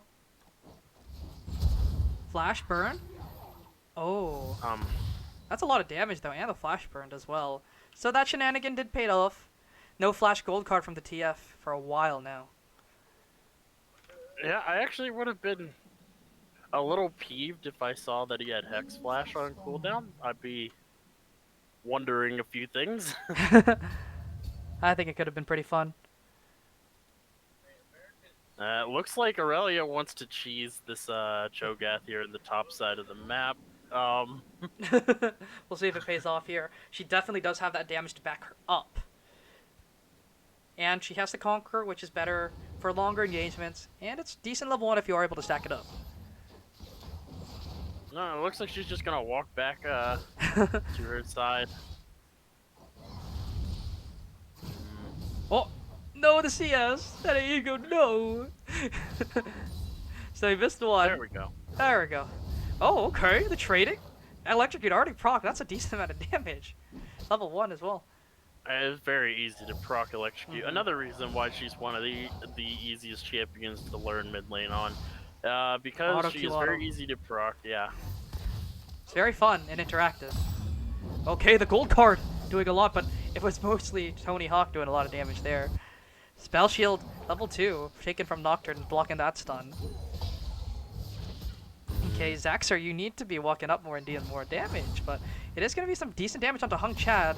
Electrocute procced once again, and that shield from the Annie actually mitigating a lot of that damage.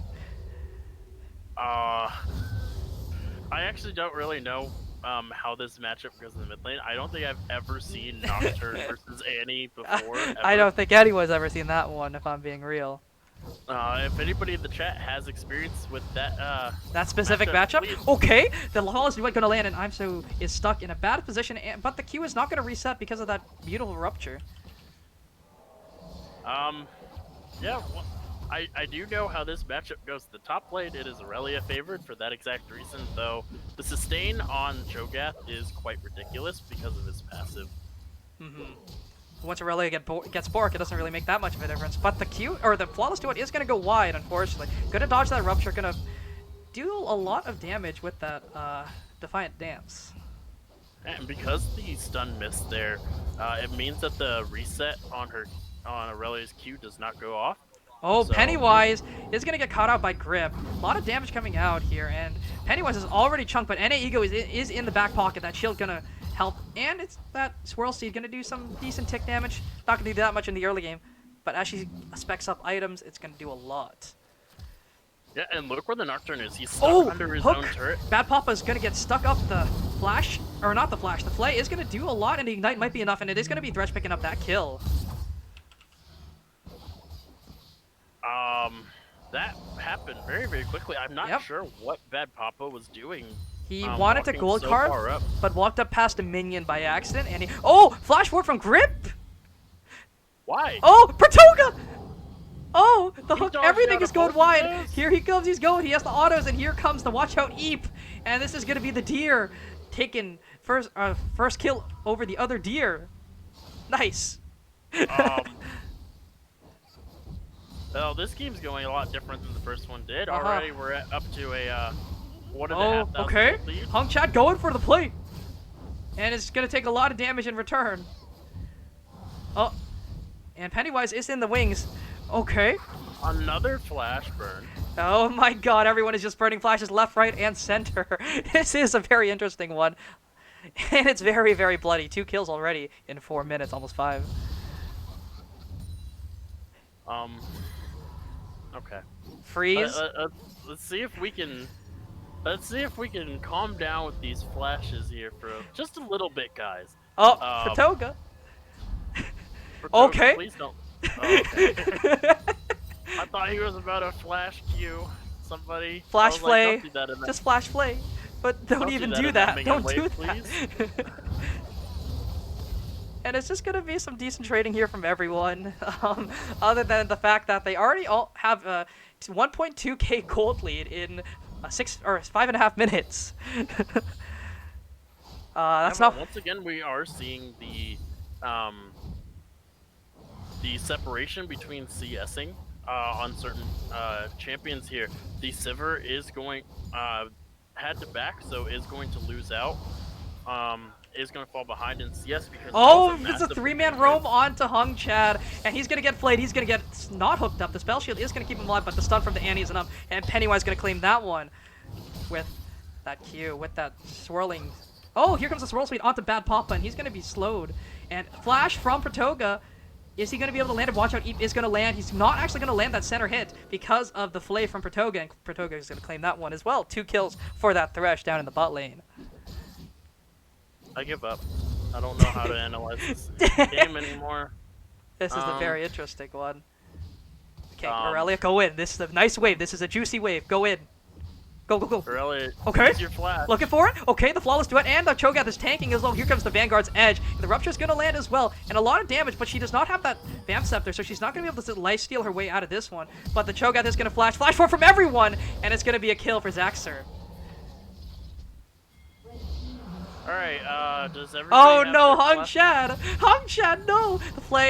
The Flay, he's waiting the spell shield, Hook is gonna go wide, flash forward from NAEGO, and the stun is gonna land as well. The move speed, here comes the Lilia, the passage is gonna land. Ooh, the Blast Cone gonna keep him alive, but here comes the Lilting Lullaby. And they're gonna look for something here. He's not gonna take that extra bonus damage, and they're just looking to kill this Nocturne. But they are going to have to back off here. They don't really have that much damage left in the tank. No gas. Nothing. Thresh can do this because he's playing with an Ezreal. Ezreal is perfectly fine just sitting literally where he is and queuing the minions. Oh. Uh-oh. Uh-oh. Oh, the Q is actually going to go wide. And Bad Papa taking the bad end of a trade. Bad Papa needs to be very, very careful here. One more Q and he might just die. If he gets WQ'd once, he dies. Oh! Ultimate is gonna land, but he's not gonna, oh, the Flawless Duet gonna land. Zaxxer looking for the engage, has the passes, the Ionian Fervor. The Swirl Suite is gonna go wide, does not have the Vanguard's Edge this time, but that's just a lot of damage, and the Cho'Gath is not gonna be able to sustain that one up very fast. No, he is gonna have to back because the Lily is there. No, he's going into his jungle. Probably to ward as the Lilia is going to try and take the blue buff there. It is being matched by the Udyr on the other side of the map here. Because the Nocturne has been out of his lane being chased by Zucker has no mana. And Pratoga's stuck in a bad spot. Oh, Zucker, you need to watch your map. Run, buddy, run! I think he's just going to sacrifice Pratoga. This is going to be the sacrificial lamb. He's trying to do some damage. Flash away from that hook. And this is just Pratoga dying. And that's what I don't know why Tony Hawk flashed that one. I don't think he really needed to. Pennywise is looking for the steal here. Here comes the Nocturne, and he's going to land that Paranoia. And that Fear is also going to land as well, and that Lilia was feared to death, unfortunately. And the Ignite's going to claim that one as well. So that was a summoner that I don't think was necessary. And that Freeze, that's a lot of CS up now.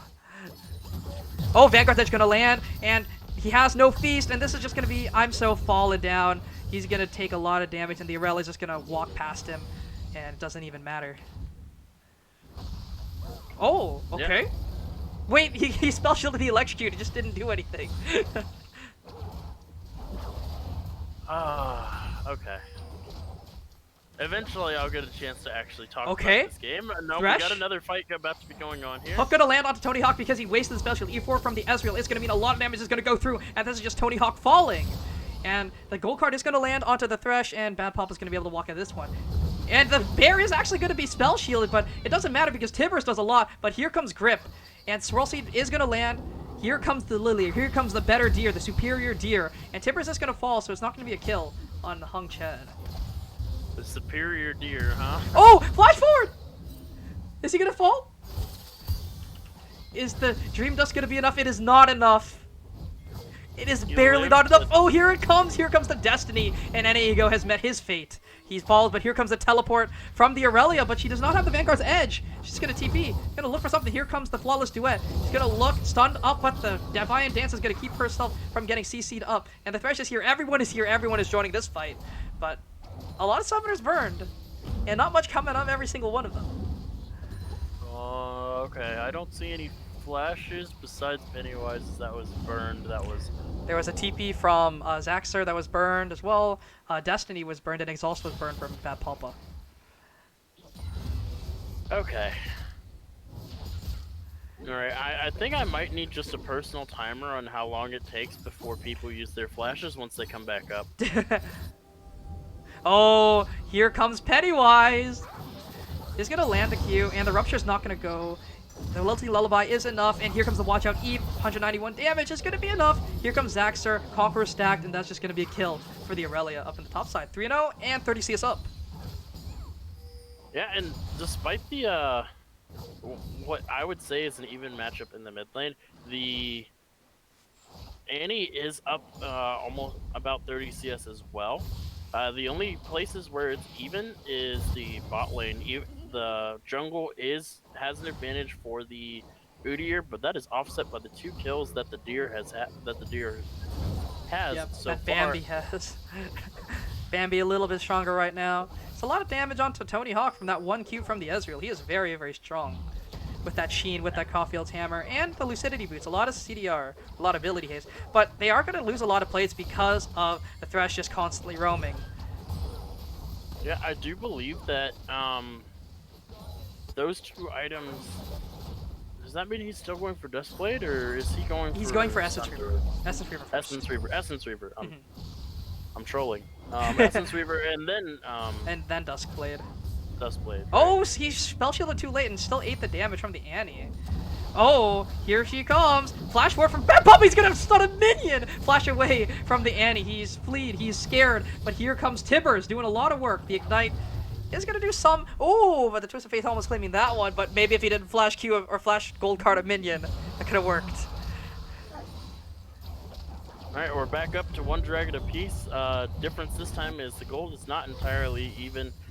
These teams are not created equal in the second game, as there's a 2,000 gold lead for the side of Grizzlies at the 12-minute mark. Yep. That's what's happening. 106 for both 80 carries. Surprisingly, considering how much this Ezreal has been pushed under his tower, forced to sit there and watch as his gold is taken away from those tower plates. Oh, the hook's gonna go wide. Bad Papa is taking a decent amount of damage though. Zucker dashing forward with that arcane shift. Flash forward from Patoga. Flay is gonna land. Heal is coming out. But Zucker is going to try and claim that kill onto Bad Papa. Here comes the TP from the Cho'Gath, and Zucker is still alive! They can't kill him! They don't have the damage! Director can't please fix your game! Riot! Oh, rip Tony Hawk! He's tried! Not able to land that Q. The Boomerang Blade not going to land! And Patoga's going to use that move speed from the Annie to look for something. But oh my god, Zucker lived on 1 HP. Yeah, and not only that, the Aurelia canceled the Cho'Gath's TP. And in response, Cho'Gath accidentally cancels the Aurelia's recall. Oh, Swirl Seed. Look, Bolin. Pennywise was looking for a strike here, but wasn't able to land that one, unfortunately. Ezreal is staying for quite a while. Maybe Thresh is trying to bait something out, but Ezreal has no HP and he has no mana. 1 Q So, will, what to note, we see the Rapid Fire Cannon coming out from Bad Papa, but the Destiny's going to come through for Toga, taking a lot of damage, and it's going to be Bad Papa taking that one! And Annie's dealing a lot of damage, but also taking a lot of damage. Hung Chat is walking forward, and maybe, just maybe, is it going to be a solo kill? Neither mid laner has actually solo killed one another yet. No, the Nocturne actually going for the Merc Treads first, meditating a lot of that damage that the Annie has, and I don't believe Annie has landed a single ultimate. The gold card gonna stun land on Pennywise. The Lilting Lullaby is coming through, and Zaxxer is in his back pocket. He's gonna look for the Vanguard's Edge. Just gonna land onto a lot of damage coming through, and Grip is just gonna follow that Flawless Duet, gonna claim that one up. Pennywise able to claim that kill with the Dream Dust. As I was saying. As you were saying. I don't even remember what I was saying anymore because everybody else is just fighting. Oh, constantly. no! Oh, Lilia, no. Gonna get feared up, but here comes the Thresh. The hook is gonna go wide for Toga, not able to land that one. And Pennywise is gonna try and land that Q, but the flash away from Hung Chat is gonna keep him alive. And Ego is in the back pocket of Pratoga, though. We'll see if something happens. They are just gonna walk away. So that is the flash burn. I'm gonna start a timer for Hung Chat. Hung Chat once it comes back up. See how long it takes. And that's Zach more gold in still has Aurelia's his. pocket. That is 2 turrets to Aurelia, all by their lonesome. With 4 kills, also. Yeah, sitting on 7,000 gold. To put that in perspective, the closest person to them is looks like it's Sivir here with 5,700 gold. That's a 2k gold disadvantage. But Sivir is also sitting on 3. Why is Sivir sitting on 3,000 gold? Aurelia just bought the Trinity Force. I think that's a good item when you're ahead, but I just don't think Trinity Force is that good. But here comes Pratoga, gonna look for something. Is gonna miss the hook and not even forcing the spell shield away, so they can't even look for a redive. Finishing the Gale Force for the Sivir. Gale Force is going to be quite helpful dealing with the team composition that you are going up against. I really do like that buy there. I think the Gale Force is very, very good. Everyone on the enemy team is relatively squishy. Bad Papa's looking for something once again. Is he going to land the gold card? He is. And Ego's taking a lot of damage, has to stun, and it's going to land. Is it going to be a one-shot onto Bad Papa? Bad Papa's actually not going to fall. Rip Tony Hawk is still alive. But in the bot side, is going to flash away. Is he going to be able to do something? Vanguard's Edge onto Hung Chat is going to claim that one. And the Swirl Seed is going to land onto Grip. And that is a 2 for 2? Or 1 for 2? 1 for 2. Overall. Yeah, the Cho'Gath going down 1v2 against the Oh, Ezreal. what was that? Oh my god. Okay, time that one, please. Yes, who's that property brother in the chat? Yes, I did see that, fear, that the Nocturne did onto the minion instead of Annie. I did definitely see that. I was just not going to, Give him the say benefit anything, of but the doubt, because you you know. brought it up in the chat, I'm going to bring it up. Oh, Grip gonna get hooked by Pratoga. Look at the Lantern, someone who wasn't there, unfortunately. This game is just a fiasco. And this is gonna be an Ocean Drake. And Destiny's gonna come through. It's gonna flash forward onto the Ezreal. Zucker is gonna be exhausted, but Pratoga standing in his way. Heal is gonna keep himself alive. The Rupture not gonna land onto anyone. And Pennywise is looking for some True Shot Barrage onto 3! And that's gonna be Zaxxor claiming that kill onto Bad Papa. By, Papa, that's what you get for flashing. Oh no, Sivir! Sivir is gonna be slowed by the Swirl Seed. Watch out, Eve doing a lot. Heal is forced. Aurelia is gonna look for something. He does not have the Vanguard's Edge. Has the Flawless Duet, however. May look for something. Pennywise is gonna try and do something, but Ego getting taken down? Not really, actually. Decent amount of damage. Here comes Timbers! And this is gonna be a dead Hung Chat if this is proper. No? No, it's not, actually. I spoke too soon. Annie does not have any damage items yet. She doesn't even have a full mythic. Is that Stridebreaker? That is Stridebreaker. That's Stridebreaker. Yep. That is Stridebreaker. Okay. Yeah. So, I just wanted to make sure. That item got hard nerfed this patch. How Lost hard? 100 HP. It's down Oh, from 300 that- to 200 now. It's pretty big for a lot of these champions that use it for tankiness. So that's down. Alrighty then. Yep.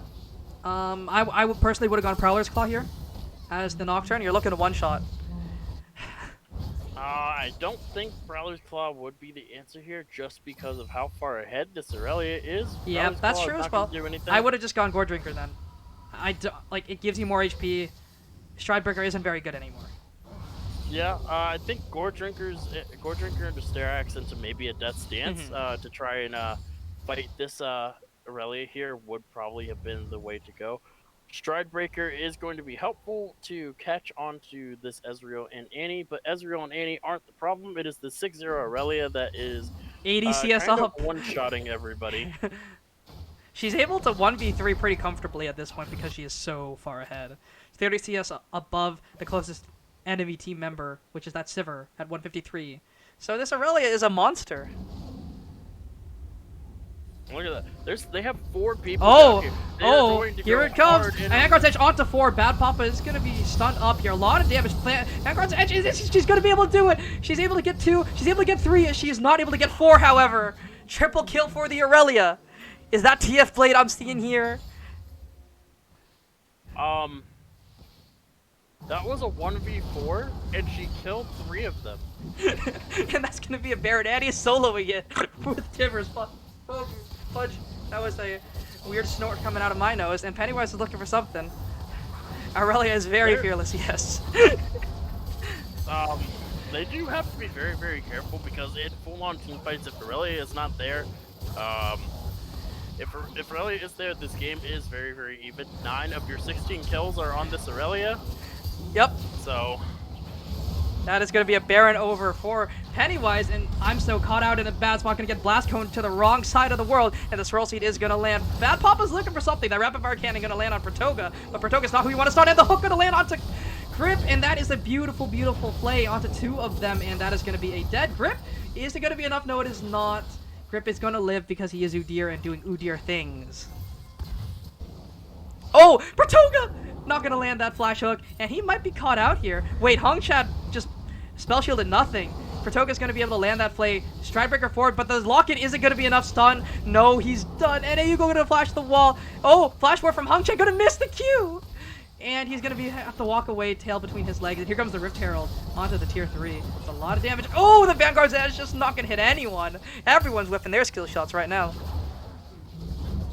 They do manage to pick up the inhibitor tower there. Yeah. The words were failing me. But clearly, I will take back what I said previously. I said the game was relatively even if it was a 4v5, if a fight without Aurelia. Clearly, that is not the case because they just took a team fight and Aurelia was still walking down to the fight. And they're looking, and this could be Pennywise's death, flashing into 2. Here comes the Lilting Lullaby. Over the wall goes Grip, and Pennywise is moving at the speed of sound, but so is Grip. Is that Sivir ultimate going to be enough? Gonna slow him down with that swirl seed. Pennywise is running for his life. He is running. He is able to get away. Pennywise living that one. Living life on the edge. And they sent so many resources up top lane to get this Pennywise. Aurelia is just going to get the inner bot lane inner tower for nothing. And she doesn't even have Baron buff. She's gonna look for something. Able to land the flawless duet onto I'm So. Does not have. Everyone is in her back pocket. Here comes Zucker eating over the wall. The arcade shift, that is so much damage onto Bad Papa. And Zucker is taking a decent amount of damage himself, but here comes the flawless duet onto 2. Is he gonna look for the play? He does not have the Vanguard's Edge. They are gonna walk away from each other. And that is a lot of damage though. A lot of members very, very low. Their primary engage of that gold card with that rapid fire is down and is very, very low. And meanwhile, Zucker eating forward. He's zone using under the tower. He flash forward is gonna land that Vanguard's Edge onto 2, but Tony Hawk gonna flash and Gale Force away, gonna stay alive, and the Tree Shot Barrage gonna land. Oh, Dragon. Yep. Zucker is very, very low. He's in a very precarious position, but they're trading that for Inhib. They're trading pressure for Inhib. This is very, very smart from them. Gold card is going to land onto someone. And Eagle's trying. He's looking. Protobelt 4 does not have the bear, but Tibbers is going to kill the other bear. The Udyr is going to fall to that teddy bear. And Octane is going on to Zucker. He's going to get away. The lock-in is enough to keep him alive. Hongchat is going to be taken out by the Aurelia. That Blade surging forward is going to be enough. And it's going to be a hit falling. They're going to look for something here, maybe? Or is this just going to be the end of the game? The Sivir is looking to do something. Pennywise is stuck in the middle of 3. Has that Zonius. Does not have the Lilting Lullaby. Is going to be eaten. That feast. Hojogath is very hungry. And Ana Ego is also very, very low. Looks like they are just going to back off here. The Baron has... That would be the play. I think. The Baron has expired on the side of Grizzlies there. And the next dragon is spawning here in another 3 minutes, 55 seconds. It is the Ocean Soul. I don't believe that this game is going to be reaching that point, though. It is very near the end. Definitely. I feel. There's nothing you can do against a 10-1 Aurelia that has now a Sterak's Gauge in her back pocket, just in case they do manage to do actual real damage to her enough to get her low. And you also have the 4-0 Ezreal, who is still stacking up very, very well. He has the Dustblade finish, he has the Essence Reaver finish. Very strong Ezreal. Very strong Aurelia. Very strong Annie. Annie is just kind of... the hook gonna land onto Grip. The Rupture's gonna delay Zaxxer. And the Phase Rush is gonna keep that Udyr safe. Oh, man. This game is something, man. This game is something. But we'll see. We'll see what happens here. 2 inhibs down. They're looking to crack open that third one. Make their lives... On the bright side, not so no fun. flashes were burned in the making of that play on the Udyr. Ah, yes. That's what you want to see. You don't need to burn a flash, don't burn a flash. But I think everyone here has an itchy trigger finger here. Yeah, I think Grizzlies are ready to just end this game. I think they can end this game whenever they want. They just gotta look for the proper pick, and they'll be okay. They're looking to just take this tower, but the Sipper has an amazing wave clear, just the nature of the champion. Bad Papa gonna land a gold card onto Pratoga, but Pratoga's a tank and takes 0 damage. Bad Papa also taken very low from that one swirl seed. He's already lost a quarter of his HP. And that's a 2 item Lillian. And that's only 1 burn item as well. Yeah, doesn't even have the demonic embrace yet. Annie is back. Ezreal chrono shifting into a... Ooh, the hook gonna land onto Tony Hawk. They're looking for the play here. A beautiful, beautiful thing. He's gonna look for the Littling Lullaby. Onto 3, onto 4, and everyone is caught in that Vanguard's Edge. Everyone's caught in that True Soft Barrage. And this is just gonna be the death under their towers. Their turrets are supposed to keep them safe, but it's not enough. The wall has been broken, and the Fire Nation invades here. Grizzlies looking for blood. Yeah, and I do believe that is going to be a game. The sole survivor, Bad Papa. Bad Papa. He's looking. He's gonna do it, guys. He's looking. Go. He's looking for the 1v3, but it's not gonna happen. Aw, man. I wanted a big play. It's not going to blue balls us this time around and actually let us finish watching this game. Yep. Grizzlies go up 2-0 in the series. 2-0. Joining RAR and Rotom also being 2-0 in their series. Definitely what we want to see here. This has been a very, very fun series. Very interesting. Pretty good series, though. If I'm gonna say anything. But overall, well played from Grizzlies. They're just walking over here. They're having a good time. But we'll see if Team Bad Papas are gonna look for something here. They're gonna try and come back for game number 3. Actually, this is match point here, and maybe they'll bring it to game 5. We'll see. But these role swaps don't seem to be working out very, very well, unfortunately. Yeah, they have to go back to the drawing board. They're trying these very interesting compositions, and they're just not really working out for the side of TPB. They really need to dig deep and try to figure out something that is going to work, because this is it. If they fall in this next game, that's it. Their playoff run is over. Their split is over. This would be it. We'll see. Vote Bad Papa. Unfortunately, Bad Papa did not win game number 2, so he is not one of the options. But who do you think deserves player of the game here? I think it's pretty clear. It's definitely Pennywise, right? Right? Yep, it's Pennywise. Yep. That's right. Everyone vote for Pennywise right here, right now, baby. You know how it is. So we are going to go cut to a quick break as we do prepare for game number 3. We'll see what happens with everyone, and I think things are looking very, very fun here. We'll see if Team Bad Papas are going to give us a fun game for game number 3, or if they're just going to wilt over and die. I'm hoping they give us a good one, though. So we'll be right back in a couple minutes, see how things go. We'll be right back.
Hello everyone, welcome back. So it is going to be Mr. Zaxxer up in that top lane, popping off on that Aurelia pick, making it work, doing a lot of damage with that counter pick here. And what do you think? I think he deserved it. What do you think? Dream. I'm still trying to recover my sanity, honestly. Was an interesting game. Sorry for that little outburst from my mic, but yeah, it was definitely not the most clean game from both sides. Well, I think actually Grizzlies played really, really well, but I think Team BP could have played a little bit better. But let's go into draft. Yeah. Oh yeah, go ahead. There's a difference between playing well, and there's a difference between playing clean. Mm-hmm. They played well. Okay, That that's was fair. not clean. That's fair. That's fair. So let's head into draft. We'll see if they make some adjustments here. Yeah, there's an immediate Aurelia ban in the first round. Yep. Nothing for Mr. Zach. Sag. No Aurelia. Don't want to deal with that. I mean, after that last game, I don't think anybody would want to deal with that ever again. It was a monster. An unkillable monster. Hecarim. It's going to be the Hecarim and the Seraphine banned for the side of Grizzlies. Don't want to deal with either of them.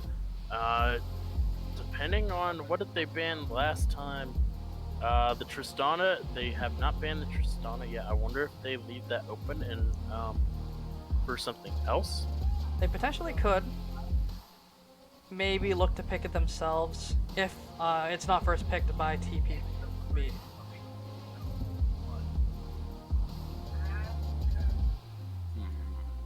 We'll see. It is going to be the Camille ban, so no Camille. Okay, there's the Tristana ban.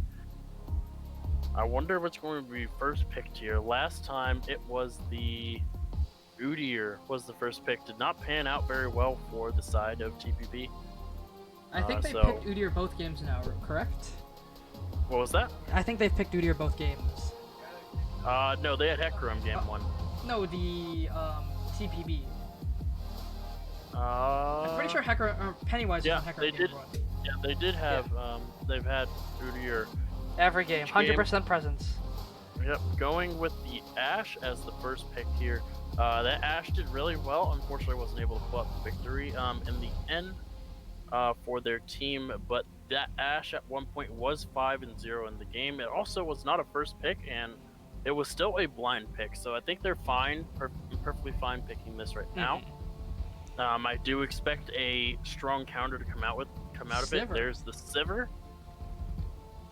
Just a safe overall AD carry, pretty good, does a decent amount of damage, scales very, very well into the late game, and provides some utility for your team with that move speed. Yeah, I'm wondering if they go with the Morgana here for their second pick. That's what they paired. That is what they did for their first game. They did Sivir Morgana. And it did end up working out pretty well. Very hard for Ashe to play League of Legends with her ultimate if both champions can say, I don't care about your hard CC. Yep. We are getting a little... Oh! The Heimerdinger for Gurf! Gurf, where are you? Heimer is Rel. Okay, Rel is not on Pentakill. That is not a Heimerdinger, it is Rel.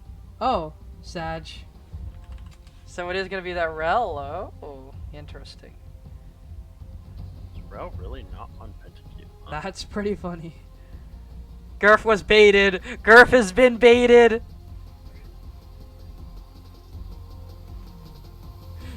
It is going to be that Orianna picked up for Hung Chad now in that mid lane here. Interesting, interesting. So it was not banned this time, and it was not picked, so it is going to be taken. Yeah, I wonder what the their next pick is going to be. Is that going to be the Sage? Okay, he's running. He's zooming. Oh boy. Oh, and Ari for Ana Ego. He's played that before, and I think he's looked pretty good on that champion. So we'll see. Yeah, Ari is going to be a pretty good pick into both the Singed and the Orianna here. One ball does true damage, the other one does not, and I do believe one of them has more mobility than the other, so... One of them also has hard CC on a basic skill. Yeah, that is also true. We'll see what the Uh, bans the are. It's gonna be Udyr- deer. No deer.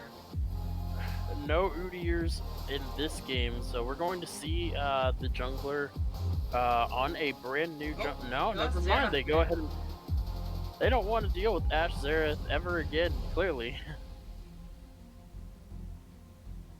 Yep. I mean, Bad Papa was very, very good at the champion and making sure he can't play that. Putting him on the Twisted Fate again could be pretty good. TBP going ahead and banning away the Gangplank here, which makes me think that they are trying to make sure that there is no hard prio in even one of these lanes. They're trying to get hard prio in both in at least their top and bottom lane, because Ari is going to have a lot more presence in the mid lane over the Orianna, at least in the early levels of the game. Janna. Janna ban. Interesting. I've not seen Janna. Janna is considered a counter to the Rel because of the knockup. Though it's very hard to time it in a Gnar ban. We've gone through 2 games so far, and Gnar has not been picked or banned. Very true. Very, very true.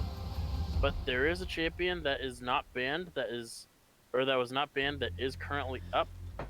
That was banned in game 1. That is the Renekton, and with the Gnar ban, either this may have to be a Quinn as a response if they go for the Renekton, or this Renekton is going to have a lot of fun top lane. Definitely. Ooh, a Jace. Jace is good. Jace is good too. If they pick Renekton, Renekton is not gonna have a fun one. Definitely not. It could still be. No, it can't be a Jace mid because the Ahri is already picked up. So that is definitely a Jace top there, waiting to see what the enemy jungler picks, because it still hasn't been shown yet. It's the only thing that hasn't been shown. So picking up the Jace here is the play. It's going to be Jace against Singed here at the top lane. Yep. I'm not entirely sure how that matchup goes. I do believe it favors Jace because he has the range. Nice. 2 green boys on the Bad Papa's team, but I don't know how good Amumu is now after those nerfs. I think he's still overall good as an engage, but I definitely think his prio has been lowered substantially because of the buffs that he's received. Wonder what this last pick is going to be here. It is going to be the support for TBB. Who are they going to pair up? We've seen some very interesting supports. It is going to be a Malphite support for TPB. Yep. Yeah. Good. I mean, I don't know. I mean, Could work. Unless this is a Malphite jungle and a support Amumu. Support Singed. That could I be hope it. to God not. That could be it. I'm excited. Oh my lord. TV has been very good at throwing us off of our groove with the picks that they usually go for here. They go for some pretty insane picks. It's very interesting to see. But, I mean, it does lead to some fun gameplay to watch. It does lead to some gameplay. As long as there are no flashes burned for zero reason this game, I think I will be able to analyze it normally for the most part. But this is where they completely troll me and go ahead and pick,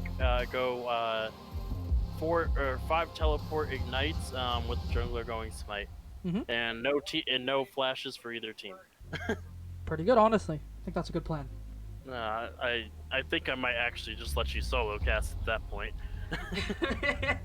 We'll see. So it is the Singed top, so it is Malphite support. You say this, but it could also be Malphite mid. True. Amumu support. And Orianna support. Yep. Actually, that one doesn't sound too terrible. Orianna She has support, shields. She has shields. She has shields, and she does have a slow on top of the Ashe slow. It doesn't sound too terrible. True. And all we've seen from Bad Papa is 8 mid laners at the support role stuff tonight. So I would not be surprised at all if this is a support Orianna, though they did pilot it in the mid lane. It is the mid Orianna. Okay. And it is going to be the mid lane Orianna, so we are going to have a support Malphite. with the Ashe against a Sivir and a Wait, how do they ever kill Mundo? Sivir Rel. They don't. Nice answer. They actually don't have the damage. Like, unless this Ashe gets Omega fed, I don't think they can kill the Mundo. I love Nar's anger when you ban him out. True. So we have Ashe Malphite into a Sivir Rel. Malphite is not going to have fun against a Rel at all. I don't think an Ashe is going to have fun into a Rel. I don't think anyone has fun against a Rel. I mean, they have a lot of wombo combo. I'll give them that. Yeah, I mean, if Amumu goes in with the Orianna ball and ults, and then Malphite ults, and the fight's over after Singed that. is there, you know, spitting poison. Could work. Could work. Yeah. It's just. I think it's a little difficult to set that up though. What are they doing? No, they're just trading. Okay. Okay. I see how it is. And I've been complaining these past 2 games about people using their flash for no reason. Well, fortunately for me, Singed can ground people, so that way they can sit in a corner and think about not flashing because they cannot flash. Aha, true. See, that's how you stop people from flashing for no reason. You ground them. There we go. So then, overlay is fixed. We have a Rel. Nice. yeah, I'm actually surprised that Rel hasn't really been seen much in That's the fair. meta. Because Rel is a very, very strong champion, and all 5 of the champions that this Rel is going against are not the most mobile of champions besides Singed running through an enemy team at Mach 30. Other than that, they're not really a very mobile champion, and it'll be very easy for Pratoka to go ahead and get these massive ultimates off if the timing is right, because the combo is not going to be a wombo like TBP has, but it's going to be the Rel ulting multiple people in, and then just layering damage with the Boomerang, the Jace Q, the REQ, and just allowing all that damage to chunk people out very, very quickly. And the amount of poke that Grizzly has makes it hard for TBP to actually set up for fights, because the longer they delay a fight, the more damage they're going to be taking from all of this poke that Grizzlies have. And with that poke comes very, very good siege as well. They're able to push waves very, very fast with an Ahri, with a Sivir, with a Jace. They're also able to do some poke damage under towers and siege very well. They have relatively decent range and ways to attack towers. So they have a lot going for them here. They've drafted a relatively decent comp. I just don't think the Mundo fits very well. It's not as cohesive as the last couple. Yeah. Mundo is going to be a interesting pick here. However, as you said earlier, the damage from TBP That's true. is lacking They have no way unless to this kill him. Ashe gets giga far ahead, and Ignite is burned, or unless they have Executioner's Calling. If this is an Ocean Soul and Mundo gets it, this game is over. Mundo never dies. Mundo goes where Mundo pleases, is what's going to happen if he gets Ocean Soul. This is going to be a very difficult game for TBP. They have to get ahead in this early game, and it has to be the Ashe that gets the lead to deal with this, to deal with Pennywise, because once Pennywise gets his ultimate, burst damage doesn't work on him as well anymore. Just DPS. You're not going to burst him out with the Orianna. The Singed poison damage isn't going to do enough to kill him. Really, they have to wipe these fights very, very quickly, because long drawn-out fights where Grizzly is allowed to poke is heavily favoring Grizzlies for the longer the fight goes. Definitely. So we are going to cut to a quick break here as we do get things ready for game number 3. Again, we have exclamation point multi in case you guys want to see the other brackets, see how they're doing, see how your favorite teams are playing, if these two are not. So I'll be right back. Take care, everyone. And this could be the last game, or this could be the start of a series. So we'll be right back.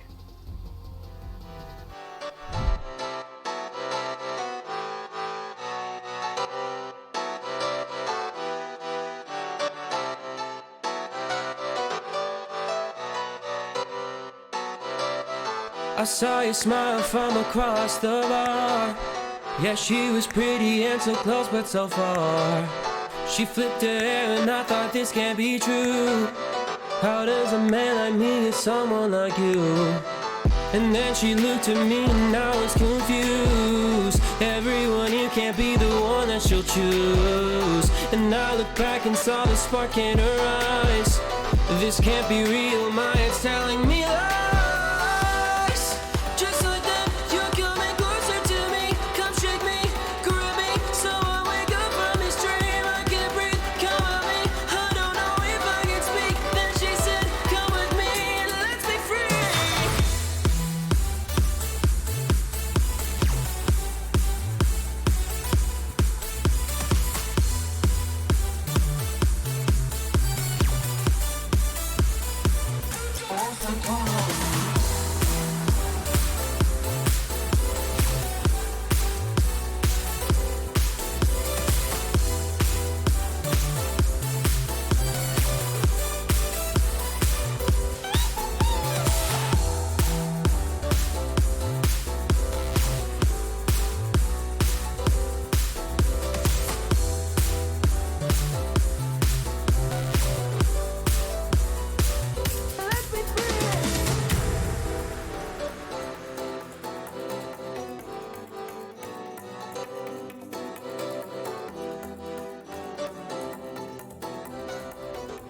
Alright everyone, here we are. Game number 3. Things are looking spicy.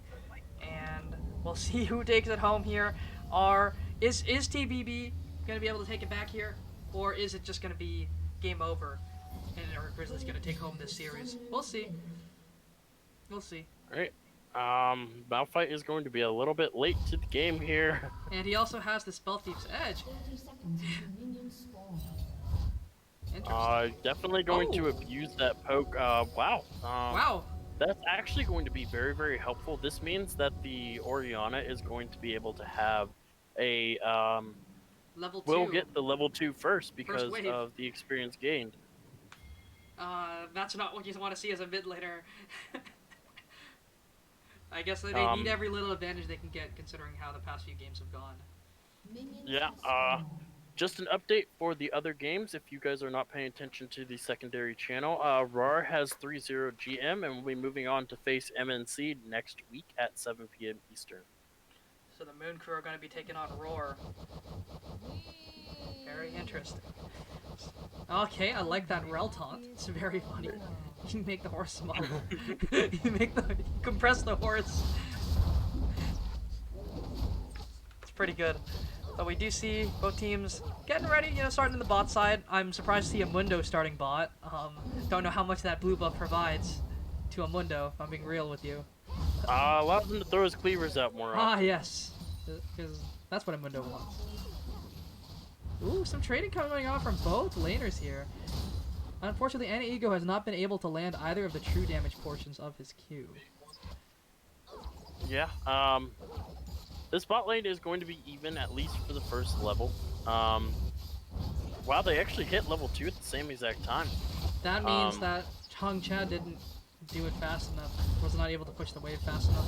Oh, here they go onto Bad Papa, and he's going to be stunned up here once the Rel is able to proc her stun in a couple seconds. There it goes, and this is just going to be Bad Papa falling. Flash and heal is going to keep him alive, and that's both Summoners burn for the price of 1. Or 2 Summoners burn for the price of 1. Flash and heal. Yeah, and meanwhile on the top side of the map, we are... Oh, the Singed has 0 CS! Singed has not been able to get a single minion so far. And Mundo is creeping into the enemy jungle. He's going to find Mundo on this blue buff here. Very, very low. Oh, He's going to get Smite, the kill. Flash away. And this is going to be a free gromp as well. Hung Chad is low on mana. Everyone is low on mana. This is just a brawl. Yeah, Amumu did manage to grab the blue buff. He managed to smite that away, so That's he is nice. going to gain that, but he is going to lose his Grump, and most likely he's going to lose the top scuttle. He's going to have to rush down to the bot scuttle if he wants to Definitely. get it in time.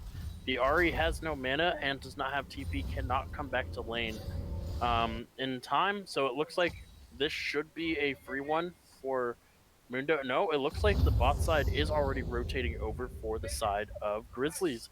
I do believe he may get there. They may get to it first. No, Mundo is going for his Raptors here. He wants some KFC, So, dude. Come on. Ooh. yeah. So the CS lead in the top lane discrepancy has been met a little bit. It's only a 5 CS lead for that, for the Jace, but he is going to catch this fat wave under his tower. He's going to be very happy with that one. And Mumu's looking for something here. He might look on Pratoga or Zucker, and it's going to land on Pratoga, but, I mean, they don't really do that much to a Rel who's able to proc Aftershock because the Mumu has to go melee range. Yeah, and because of that, there's nothing burned off Ooh, that Trump either. gonna go wide. If that landed, it could have been a lot of damage. But it's just gonna be some trading in the mid lane. Just same old, same old. And not much happens in that bot lane. Zucker is a little low on mana, but so is Tony. And Pratoga is very happy to be where he is. You know, alive and well. Yeah, and this first dragon is going to be a Cloud Drake. As far as dragons go, this is probably going to be one that people may ignore for a little bit. Not a very useful dragon as a standalone. If this was Soul, it'd be very, very helpful for the Singed and the Amumu, but because it's just a single Cloud Drake, we might not see people go for it for a little bit, especially because Amumu and Mundo don't really take dragons very, very quickly on their own. Yep. That's just how it is. But now no one really wants this Cloud Drake. Everyone just wants to get ahead through farm, through those means, rather than get that Drake stacking going. But I do think Soul is very important for TBP to get. If they don't get the Soul, they don't really have a win condition. Yeah, Other than get Ash Gigafed. But that's not really a win condition. Oh. Mistiming that Q there just a little bit. That is a pretty large wave, though. We're starting to see a discrepancy between the, there is a fight going on the top side, but not really much going to happen there. But you're starting to see the to grow again. 19 to 40 CS in that top lane. He has the Spirit Dash. It's going to land, but the Charm is going to go wide, unfortunately, and is not able to claim that kill. Yeah. And because of all of that time taken, it allowed Mundo to very, very slowly take that Cloud Dragon. Yep. That mid prio was enough, but the Shockwave gonna land, and they are gonna try and kill Ego. He is very, very low. He's gonna force to burn the flash, and Orianna does not have hers, is not able to follow that one under tower. But here comes the Rel in that mid lane, but it could be a solo kill for Zaxxer. But he's stuck in the poison, and the creep block is keeping him in there. Thank you, Riot, for that one. That's yeah, that was creep and being grounded as well. Unfortunately, not going to be very fun for Jace if he's stuck in minions and being grounded at the same time. Something that I also want to note: the Singed went Ghost, so he's going to be moving very, very fast, especially if he decides to go all in on this. Jace is playing pretty far back now. Dealing some decent damage, has the phase rush, has that move speed, and is, shooting him with his little gun thing. Go pew pew pew. It's basically what's happening up on the top side. Singed is just very sad because he's down on CS and the wave is frozen against him now. So he's not having the greatest time. Has the TP though. I think he has to use it to try and break that freeze, but the Mundo is sitting in the wings here. Might be able to look for something. Yeah. His top side is starting to spawn here though. Opting to go for the top side of his map. Pratoga going in on Bad Papa. Decent damage onto the Ashe. And Pratoga's taken a lot from that Malphite because he has a decent amount of nothing. Wait, why does Malphite do damage? He might have gone the damage runes. He has the Comet, yes, but he also has no items. Let's see here. He has a cloth armor. Yeah, he went 9.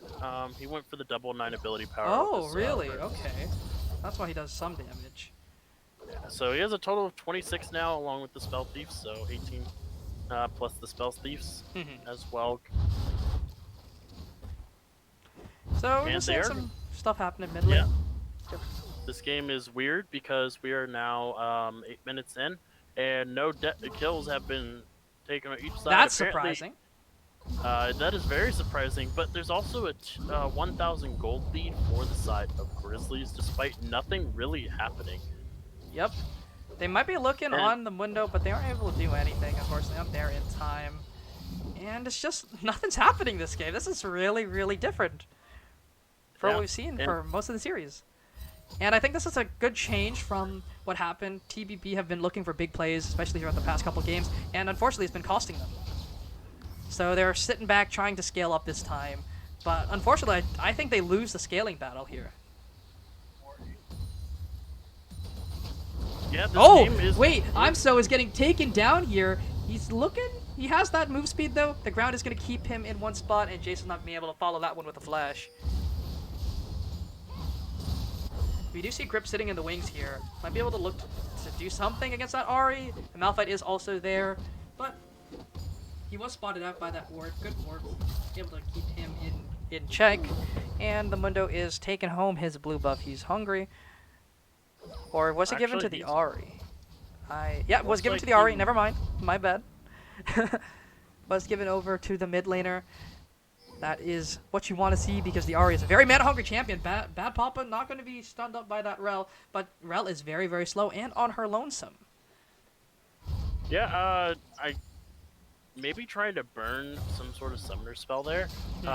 Being completely by themselves is, and going for that play is probably not what was intended there. Luckily, they took bought the bluff and backed off.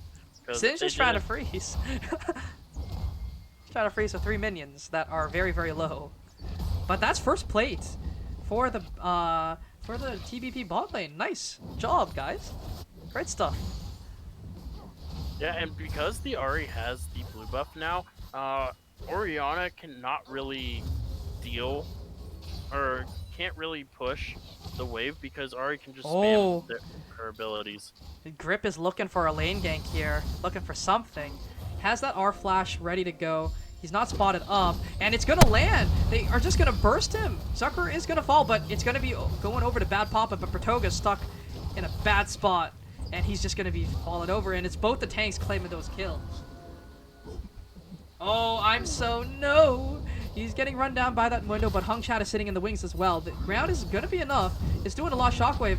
Is actually gonna go wide because of the Singe, but Pennywise is very, very tanky. He's able to live through a lot of this damage because of his ultimate. Oh, he's taking himself to death. Is he going to be able to do it? He's very, very low. Flash forward, it's enough. And Ego not there, unfortunately, in time to save his jungle. And Hung Chat able to make it a 1-for-1 there, but it was in reality a 3-for-1. Yeah, and not only that, the Amumu did not expend ultimate there. Will That's have huge. the ultimate if another engagement happens. However, Malphite and the Ashe ultimates are down. 2 very big cooldowns. Flash forward is going to land. The E-Flash is enough, and Pratoga's going to take that one. And Jace is caught in the middle of 3. He is going to fall, and this is just a dead Hammerman. MC Hammer, is he going to be able to run away with that phase rush? Flash away, is it enough? Flash forward from Bad Papa is going to claim that one, and that little pebble is enough to take that kill. Yeah, I do believe he is maxing the Q there, so that's going to be his main damage source. Yep. Along with the little amount of AP that he does have. Meanwhile, though, Zucker is going to get a lot of free gold on the bot side of the map. Because the Ashe had to reset. Ooh, Trump gonna land, and they're gonna look for some decent damage onto Bad Papa. That was not even a full spell rotation. Oh, they're looking TP from Hung Chat. Are they gonna be able to kill Zucker? They have the spell shield. He's going to spell shield that, and he's going to be able to walk it out. Is he? Hung Chat is trying. Now the shockwave's going to come through. The heal is going to keep him alive.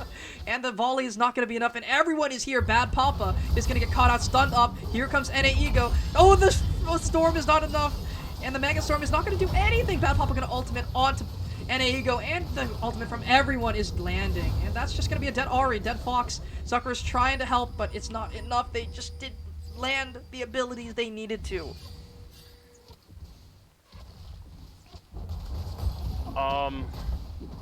That was a bunch of missed kill shots. This game just exploded out of nowhere. It went from a very tame game for the first 9 minutes to 6-2 kills, and for some reason the gold is only 600 gold or 700, separating the two teams. Maybe it has to do with the Jace being up 50 CS on his lane opponent. That could be it. The Mundo also is 30 CS up. Yeah, 30 CS up as well. And a bunch of quick plates. hit. Yeah. That is a rich That is- doctor. There's, and all of that plating and the CS difference is what's keeping this game so close, because the gold difference, there's a massive gold difference in the top lane, about 1,000 gold there. In the jungle role, it's only about 200, but that's because Amumu's gotten 2 kills. There's only about 100 gold difference between the 2 mid laners. Orianna has that one, and for the 80 carries, only about 200, and it's just the kill difference, really. That's The keeping them Malphite, up. the Malphite is the biggest gold difference besides the top lane, having about almost 900 gold above Rel there. But he Pennywise? also has 2 kills. Pennywise looking, sitting in the wings, looking to make something happen. And Zax are doing some decent damage as well. Yeah, unfortunately, taking some of that burn from the poison there. Can't really chase Singed. It's an age-old lesson. Some of the new players may have forgotten. Or may have never learned it, realistically. Yeah, don't chase Singed. Rule number 1 of it's- League of Legends. It's funny because one of the Riot quits that you get in pregame says always chase Singed. Ah, yes. And it sends people the wrong message, you know? A little bit mixed messages from Riot Games here. And that's some decent damage onto NA Ego from Hung Chat, but that's also a good trade back from NA Ego. So things are just happening here. Mid laners are just, doing some damage, but the Verdant Barrier is actually going to help out quite a bit from that Ahri, because it's going to mitigate a lot of the damage from the Singed, from the Amumu, from the Orianna, so that's a good pickup. And Malphite is going full AP. He has that Hextech Alternator, he has the Sork Shoes. He is looking to do some damage. Yeah, and once again, the game is slowing down. This game is very, very different from the first 2 that we cast, because there doesn't seem to be very much in the way of shenanigans going on between these 2 teams. They seem to, TBP seems to have realized that they need to win this game or it's over for them. Yep. And Grizzlies are trying to match that, but they are getting outplayed so far in this game. Despite the gold being even, this dragon is coming up Pennywise might here. be caught out. He's going to be stunned up by the Amumu with Bandage Toss. Is going to land. Toga forced to go over the wall with his charge. And he's stuck there, and the arrow is going to land on the Pennywise, and this is just going to be a dead one. All ultimates are expended. They have no gas left in the tank. They're going to look on Hung Chat. He's very, very low. Flashed away. Zucker going to be almost able to take him down, but Bad Pop also does a lot of damage on the backside. Iron Storm only going to land on 1, and Grip is very, very low. Going to miss that Bandage Toss, however. Going to land a nice stun onto Zaxter, and they're trying to kite this one out, and NA Ego is just not outputting enough damage, and he's going to fall. It's going to be given to Bad Papa. No. Triple kill for the Ash. Thank you for the raid. Yeah, I was gonna say the same thing. Official Zizzy, I think that's how you say it. Official. Yep, something along those lines. Thank you for the raid. So, as we go back into a little bit of gameplay here, right now TBP are looking very, very strong now, just under 2k up with 10 kills to 2, and 2 Drakes up as well. Yeah, I mean, you see a score line such as this, and you're kind of like, yeah, this team must be very, very far ahead, but it's not. the case. It's not. It's not the case. There's only almost 2,000 gold separating these 2. Unfortunately, all of that gold is on the Jace. The Jace's CS lead is starting to become rather large. He's getting close to almost 100 CS up on his opponent. He has the Eclipse finished, and also has 2 wards sitting in his inventory. I don't know why. Anywho, that's a pet peeve of mine. That's a decent amount of damage from just 2 autos. I think ImSoGay needs to be very, very careful, because They're looking. But Grip is in the wings. He's sitting there looking to protect his top laner if they go for this dive. And Amumu is very strong right now. Has no ulti though. But Pennywise might be caught here, but ImSo is stuck in a bad spot as well. He is grounded. The ultimate is going to come through. That sadism is going to keep him alive. But that's some decent damage onto Grip. And they are just going to kite it out. 2 ultimates burned. 1 from Pennywise, 1 from ImSo. oh, come on, you can say the rest of it. True, I can. But yeah. we do see them converging on the top side. They see the Amumu basing. They might look for a dive here. Oh, they're just stop Ari, that you don't Amumu's win base. these trades. Ari, Yeah. You don't win these trades anymore, Ari. You don't You have your need to be mythic very- yet. You win for the verdant barrier to keep yourself alive, but you don't do the damage, unfortunately. You have the merc treads as well. Oh! Uh-oh. Protoko was not able to get over the wall. And they're just gonna kill him. He's just gonna die. He doesn't even make it to his tower. There's nothing to say. He just got ran down. Yeah, doesn't have the ghost, doesn't have ultimate. He's just gonna be able to get run down there. You can't really run away from a Mundo if he can land his cleavers on you. Yep. Ow, that hurts. The Ahri taking a lot of damage, and the Enchanted Crystal Arrow is gonna miss. The Spirit Dash keeping that one alive, but the Pratoga is gonna get pulled back. The charge is not gonna be enough, and that's a lot of damage. Here comes the pull. The Bad Pop is very, very tanky. And, oh, the ultimate under the tower, and Ena is gonna get one tap by the Orianna. On the backside of that one, Zaxter is gonna do some decent damage. Tony is dead. Tony has fallen. Rip Tony Hawk, and Bad Pop is also very low. And this is gonna be a Rift Herald, but they're caught. They're sandwiched. They're gonna have to look to burn their summoners. Ghost coming through, flipped over his Zaxter. I'm so looking for something on the back end. Zaxter gonna be able to knock him away, but Mundo is sitting on those front lines, tanking 3. Is he gonna be able to get away? He's so incredibly tanky. He's able to deal so much damage as well, but he is going to fall, and this is gonna be a death for him. But it's gonna be a turret down in the bot side as well. Zaxter was able to get away from this one as well.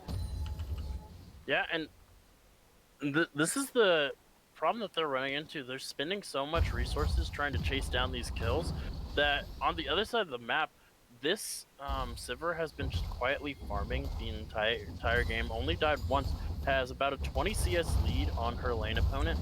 The Ashe is 4-1, so it is kind of negating that They're looking. They're looking difference. on Griff. Griff is overextended He's here a little bit. overextended. He's about to get. He's gonna get stunned up here. He's gonna get knocked up by the Firmament charge. Here comes the stun, and Griff is stuck in the middle of 3. Charm is not gonna land it. That's gonna be a Gale Force forward for a kill. Sucker claiming his first of the game. Yeah, and that's a shutdown as well. That's going to be the first shutdown, or the second shutdown that they need to start getting back into this Now game. they just need Oriana's.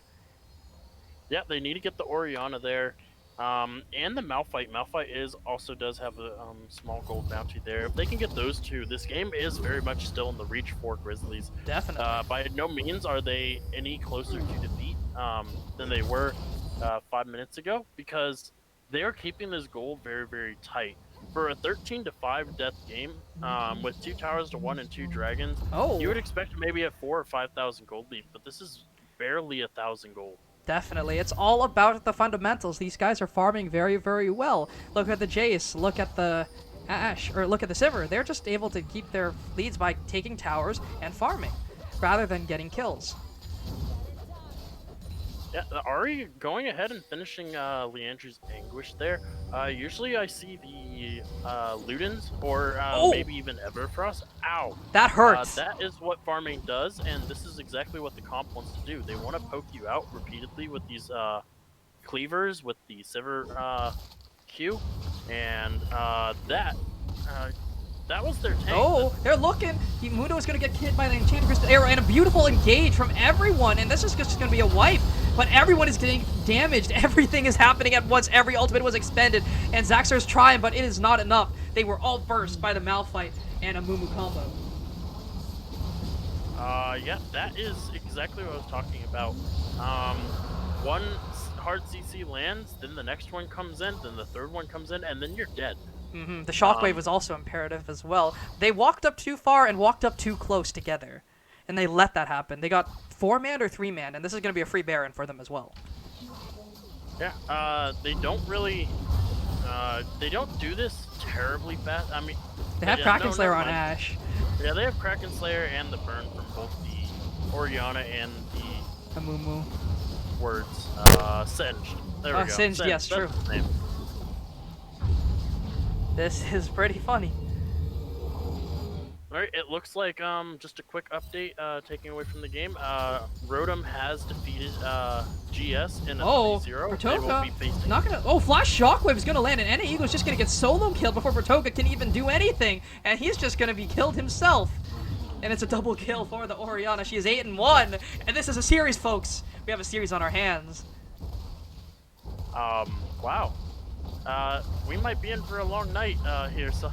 Yep. Looking like it.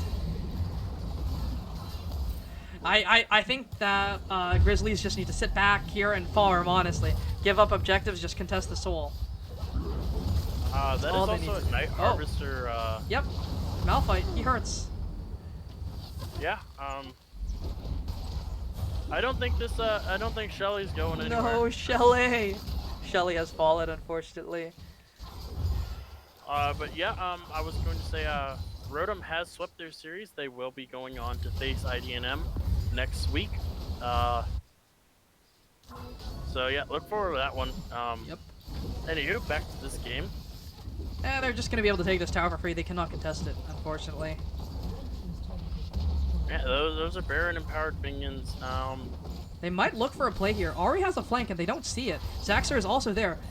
Their Singed is not anywhere nearby. They're looking for something. Pennywise is also taken very, very low already.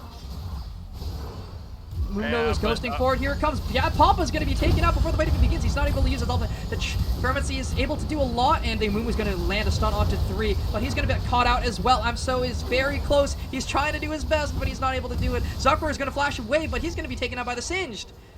And that is a turn team fight. This is Wallets speaking. They're 6k up, or almost 7k up at this point. This is stonks, everyone. This is stonks for everyone who voted for TPV. Yeah, they are definitely Bill Gatesing this game. I believe that's what. Oh, Zaxxer taking the 1k gold shutdown. That is gonna hurt their gold lead there a little bit, and going into the member who's the furthest ahead on the team on the side of Grizzlies is not what you wanted to happen. That was 1,000 gold to your most fed member on Grizzlies. Yeah, would have been better to give it, but unfortunately there was no one else to take it. But Dragon is up very, very soon, in 1:45. So both teams better start looking for that one because TVV just needs to get their soul and they win. So Jace just went back with 2,200 gold and comes back out with the Shrelia's Grudge, the AD version of Rally's Crystal Scepter. Yep. Not only are you going to be taking massive chunks of damage, you're also going to be slowed while taking massive chunks of damage. That Jace is hurting, and Window is getting tanky as well. But once again, the Ashe is 6-1. That's the one carry you did not want to be fed. Yeah.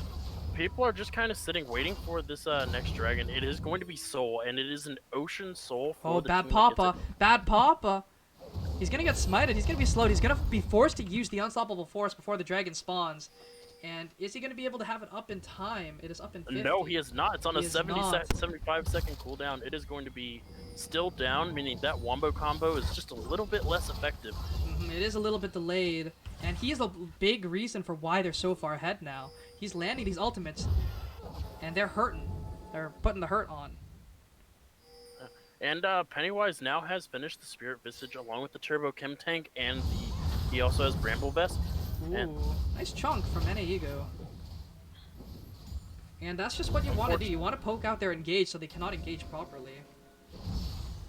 They're just looking to put a little bit of damage between them. And they're looking to just do a little bit right now. They're not really looking to get a pick here because they don't really want to burn these cooldowns before the fight starts off. Yeah, they may want to delay this fight until the Malphite has his ultimate up. It is coming up very, very soon. Tony Hawk is caught on a bad side. Gonna get flashed forward, taking a lot of damage, but no damage coming out from NAEGO, and he's gonna fall, but he's gonna be able to take down the AD carry. And now it's on Pennywise to tank up this fight. So is running into the backline. Flash forward is gonna land onto 2, and here comes the Shockwave plus the Amumu. The Curse of the Sad Mummy is enough to end this fight. And that should be Soul, and honestly, that should be game. This should be the game. Going to end the game. They're gonna end it. Oh, Pratoga has left the game, and they FF'd. What? That was an FF? They're not allowed to do that. That was an FF. You're not allowed to do that. You're not allowed to do that on stream. What? Hold up. That was an interesting one. That was an FF on stream. Yeah, okay, cool. So it's a series now. It's 2-1. I did not expect TBP to win this one, but hey, they proved me wrong. They won with this unorthodox draft. And yeah, what can I say? They played their early game like they were supposed to, right? They did their jobs. Yeah, definitely 100%. Very excited to see where this goes now, because now we have a real series, and so far that's the first one of the night. The other two games that have finished have been 3-0s. So exciting to have a series on our hands. Uh, Yep, Wondering if we're going to get the silver scrapes tonight. we might get the silver scrapes. Is the reverse sweep possible? Do you guys think the reverse sweep is possible? I think it is. They've shown they have life left in them. They've shown they have gas still left in the tank. So I think this could be a reverse sweep here. We'll see. We'll see. But I think unfortunately Let's go ahead and look at these damage charts. let's Oh take a my look. lord, Oriana. Oriana popped off. Oh my goodness, that damage. 22k. I was expecting Malphite and a Mumu to have damage, but the Oriana ultimate was kind of lost in translation. Yep. Among the Mumu ultimate and the Malphite ultimate, like you can't see the animation of the Oriana ultimate once those two ultimates. Yeah, are going there's off just at the too much exact same time. visual. There's no clarity. But yeah, it was just a pretty good fight. Like they just womboed everything when they're supposed to. They didn't go until they had their go buttons. And I guess that's how you're supposed to play this comp out. You don't play. You just sit back, relax until you have that Malphite ult, till you have the Amumu ult, till you have that Oriana ult. You just wait for those cooldowns, and you win every fight. And it worked. That's it. That was. I guess they didn't. Grizzlies weren't able to burn enough of the cooldowns, or just weren't able to time it properly, or realize that when they were in wombo combo territory. It's really unfortunate what happened in that final fight there. Was the Ahri getting onto the Ashe there, but Ashe autos once and then ults right as she's charmed, so that way neither champion is able to do much of anything, which allows the rest of the team to come in. It ends up being a trade kill for each other, which means the other side of the fight, they just can't do it because they were running into that fight to try and save that Ahri. Mm-hmm. And because Ahri gets CC'd and then gets killed there, along with the Ashe, they still have this really, really fed Oriana, ending up going, what is that, 9-2 and 15 on the game. Pretty good work there from that Oriana, if I do say so. Wait a minute. Every single one of these players died twice for the side of TBP. Every single one. That's what you want to see. They died as a team, and they only died together. They never died apart. So we will be cutting to a quick break. Don't forget to vote for your player of the game. So we'll see you guys in just a little bit. Hopefully you guys are excited for game number 3, or game number 4 rather. This is a series on our hands, everyone. We'll be right back.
Welcome back, everyone. Here we are, ready for action. But before we go back into game number 4, we have Mr. Bad Papa as your player of the game for Team Bad Papas. Going 2-2-17 on that Malphite, starting off every fight with that unstoppable force, being that rock between them and a hard place. What do you think, Dream? I definitely think he played very well. And sure, he wasn't the biggest damage number. He didn't have that big PP damage like the Orianna, but he was there. He initiated every fight. I think he was necessary for them to win, personally. What do you think? Yeah, I definitely agree. The Malphite ultimates were most of the time game changing, hitting 2 to 3 people, and usually hitting at least one of the carries. I don't believe the Jace managed to avoid a single ultimate, and if he did, it was maybe just one. So yeah, it was a clean game, good and clean, not like what Grizzlies did the previous game where it was just a good game with the Aurelia popping off. It was good and clean, pretty much the entire way through. Yep. We are going into pick some bans here. We already have the Aurelia, Camille, and the Ashe band. Yep, let's see what we have in store for us. Here we go. Yep, so you're right about those. You know, those kind of bans are what you want to see, really, but... That's what I expected, honestly. They're not letting Zaxxer onto those gigantic carry top laners. And look at this adaptation Orianna. In the draft. We have the Orianna band now as well, which means that the Hecarim is going to be, if they leave it up, it's going to be Hecarim or the Seraphine here, which is more important to them. Well, a lot of these teams do like that B1 Hecarim. I think it's very, very strong, but I think B1 Seraphine is more important. Not only that, but the Tristana B1 Tristana is also available. very strong. And we'll they've been perma-banning it the entire time. This time going for the Ashe and the Orianna. They need to really think about what they want to ban here. If it's a Singed... Don't do that, man, please. If they ban this Singed here and they allow the Seraphine to go through, they could potentially pick up both the Hecarim and the Tristana here. This might be a bait for the This could be a bait. Seraphine. Yep, first pick Seraphine followed by Hecarim. Hecarim. Hecarim Trist. Yeah, it might be a Hecarim Trist here and just pick up both those big powerhouses, because if they don't, then TBP is going to pick them up, and it's going to be... This game is going to be lost in draft if they do that. This could be the bait. This could be the biggest debate in this entire split. We shall see. Just do it. Take the Hecarim. Take the Tristana, please. Oh! Varus? What? What? Hold up. Okay, the Hecarim, okay, but why the Varus? We're just gonna pick Tristana here. Yep. Varus hasn't... Yeah, it's gonna be just... But why? Okay. Maybe Zucker isn't very versed on the Tristana. That could be why they let it through. It's quite possible. Varus, I don't know, man. we have they should have Conjured just banned Raven. Tristana then. We have Conjured Raven in the chat saying stop putting Zuck on Varus, please. Malphite. Silas! Great adaptation from the Grizzlies. There's so many good ultimates for him. If this Silas picks up either the Seraphine, like, you need Seraphine and Malphite when you have a Silas that can be both. I right? can be both.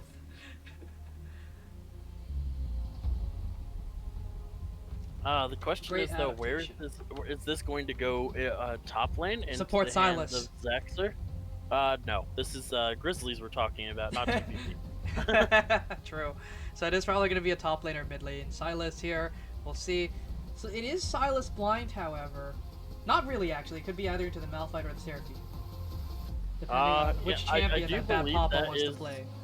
Yeah, I do believe that is a mid lane Seraphine. I'm pretty sure that's going to be support Malphite again. Bad Papa piloting that Malphite was very, very deadly. He got MVP, as we just saw, with it in his hand. Sivir going to be banned away here. Looks like they may think that is a mid lane Tristana, and it could be Seraphine Malphite bot lane. That's true. It could be a good adaptation, right? Because Seraphine does allow that Malphite to do whatever he wants because she has a lot of poke, a lot of sustain. She's just overall one of the best champions in the game. Yeah, but Seraphine would struggle a little bit into the Into the Varus, into the Sylas. definitely into the Sylas. Maybe not as much into the Varus, but with this Sivir ban, I do believe that they think that TBB is sending the Tristana mid. No Udyr as well. Yeah, no deer, no fast horse for them, and no GB. pirates. No That pirates. is 3 top lane bans for Zaxxer. He is not playing anything today. Wonder what they're going to go with here. A lot of the champions that they've been really falling back to are banned out this time around. TBB has already a very solid lineup. Seraphine is going to be very, very good into the Grizzly comp because all Grizzly comp wants to do right now is run at you, and they have the safety of Thresh. But Varus is going to be very instrumental because managing to get his Chains of Corruption, I believe his ultimate's called, right? Yep. Yeah, his Chains of Corruption on multiple members there is going to be very instrumental in these fights because it will stop and They have the combo once again. and this time they're adding Seraphine to it. Like, oh boy. Olaf. Wait, it's an Olaf. Olaf was left open. True. Seraphine Olaf is deadly. Seraphine heals the Olaf while Olaf runs at you until you die. Yep. True. Seraphine is disgusting. Olaf with Seraphine is also very disgusting. We'll see what their final pick is though, but I do like the comp from TBB. They have a really, really good one drafted up so far. It's gonna be that Poppy up in the top lane. I love TBB's comp. Honestly, this comp is. They're so unkillable. It's like they took the first 2 games to get the their fun times out of their system, and ever since the 3rd game, they've drafted compositions that are terrifyingly powerful. Like this comp is terrifying to go against. It can still be a Poppy support with the Malphite top. Yes. It is possible, though. Bad Papa piloting the Malphite is the most likely scenario here. We are about to run down on time here. Running over the time. What is Grizzlies going to go ahead and go with here? They're over time by quite a bit now. The bug? We'll see. It's gonna be that Lucian. Ooh, interesting. Okay, so their coach was having issues with the PentaQ, so unfortunately that's what happened, but it is gonna be that Lucian picked up for them. Alright, so we actually have multiple places where these champions can go. That can be a Sylas in the top lane with Lucian mid. That can be a Lucian top lane with the Sylas mid. It could be a Lucian ADC, however highly unlikely, because that would mean Varus would have to go either top or mid, which neither prospect seems very good for the Varus. So I do believe that the lineup is going to be Sylas in the top lane against that Poppy. It's going to be the jungle Hecarim, the mid lane Lucian, the AD carry Varus, and the support Thresh. For the, I think it's going to be Poppy, Olaf, Seraphine, Tristana, Malphite. One thing to note, Sylas cannot use his W in Poppy W. He cannot use that Kingslayer with that steadfast presence. Because that counts as a dash. So it is that Poppy top, it is that Malphite support. So Sylas is actually going to have a really, really rough time up into that Poppy if they do flex it into that top side. Yeah, I mean, I do think the Lucian, no, it is going to be the Sylas top. Sylas has very, very fun ultimates to steal here. Definitely. He can steal the Ragnarok from Olaf, he can steal the Malphite ultimate, he can steal the Seraphine ultimate, he can steal the Poppy ultimate to knock people away or knock them up, and even the Tristana ultimate can be useful if he's being chased down. Oh, it is the Seraphine mid, so it is that Malphite support once again for Bad Papa, bringing that one back.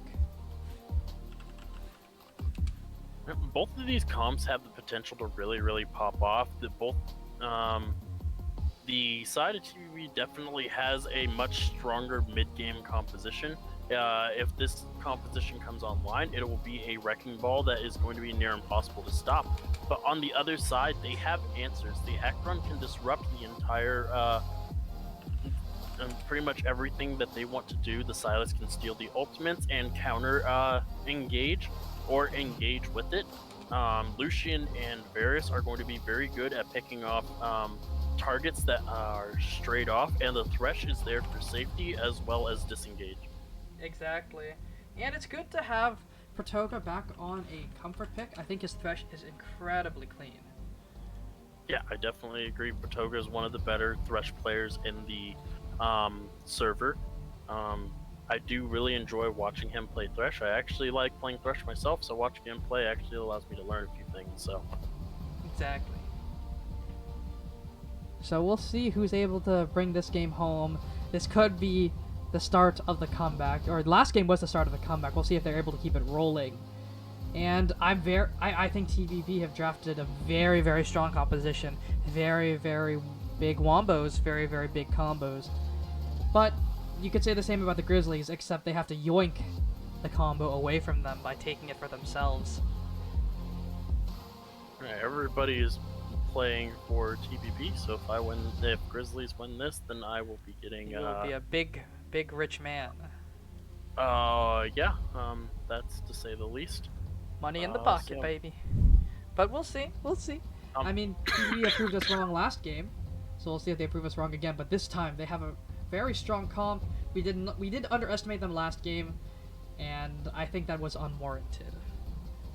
Yeah, definitely agree.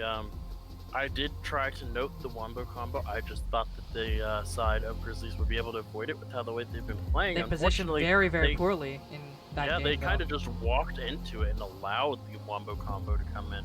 I'm actually surprised TBP didn't go for it, because putting a Mumu with their comp is disgusting. I guess they didn't want Sylas to have a Mumu's ultimate on top of being able to steal the Seraphine ultimate, but I think having Sylas with Ragnarok is worse. Sylas, who's able to increase his healing, who's able to run at you, be unstoppable, very scary. And he can also take a Malphite ultimate, can also take a Seraphine ultimate, can even take a Poppy ultimate and a Tristana ultimate. It's everything. It's a candy store for him. He gets to have a fun time. And I think the Grizzlies have a lot of disengage. Yeah, Grizzlies can disengage this very easily, especially if they're in an unfavorable fight and Sylas can steal the Poppy ultimate and just use the ultimate to knock people away. Then they might be able to re-engage on whoever's left. Definitely. That's basically what you want to do here. There's so much to do. Sylas has a lot of ways to play this game out, and Hecarim is going to be able to do a lot in this early game, I think, especially against that mid lane. If he can get that Lucian super far ahead, I think it's going to be a little difficult for the Seraphine to play. I think it's on Hecarim to make some big ganks here, push that bot lane behind, push that mid lane behind. That's what he has to do. He has to make sure that Bad Papa and Tony Hawk aren't able to get fed, and he has to make sure that Seraphine's not able to reach her item breakpoints.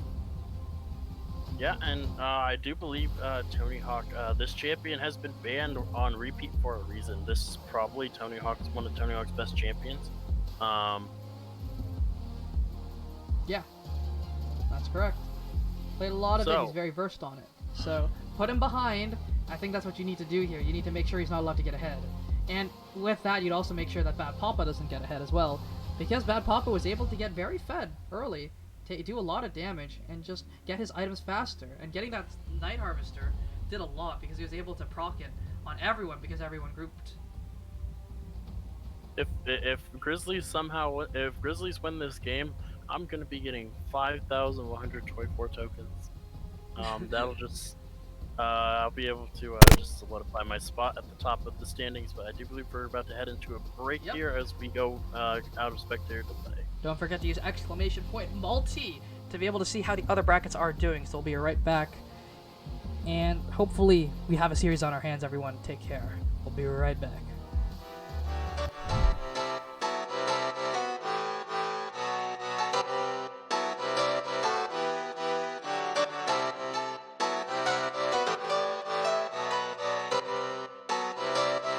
I saw you smile from across the bar.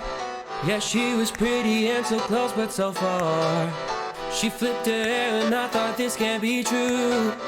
How does a man like me get someone like you? And then she looked at me and I was confused. Everyone here can't be the one that she'll choose. And I looked back and saw the spark in her eyes. This can't be real, my head's telling me lies.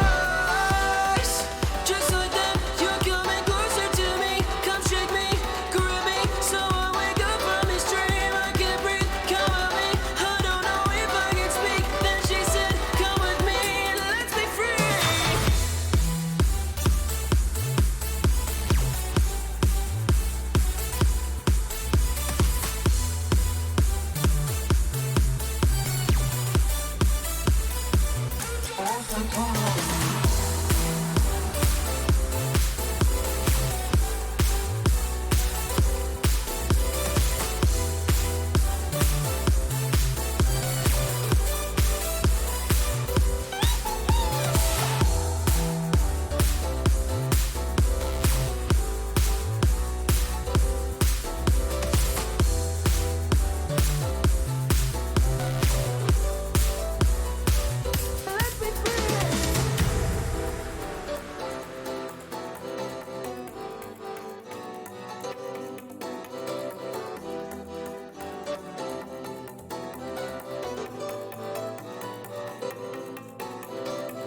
The night is young and I think this could go far.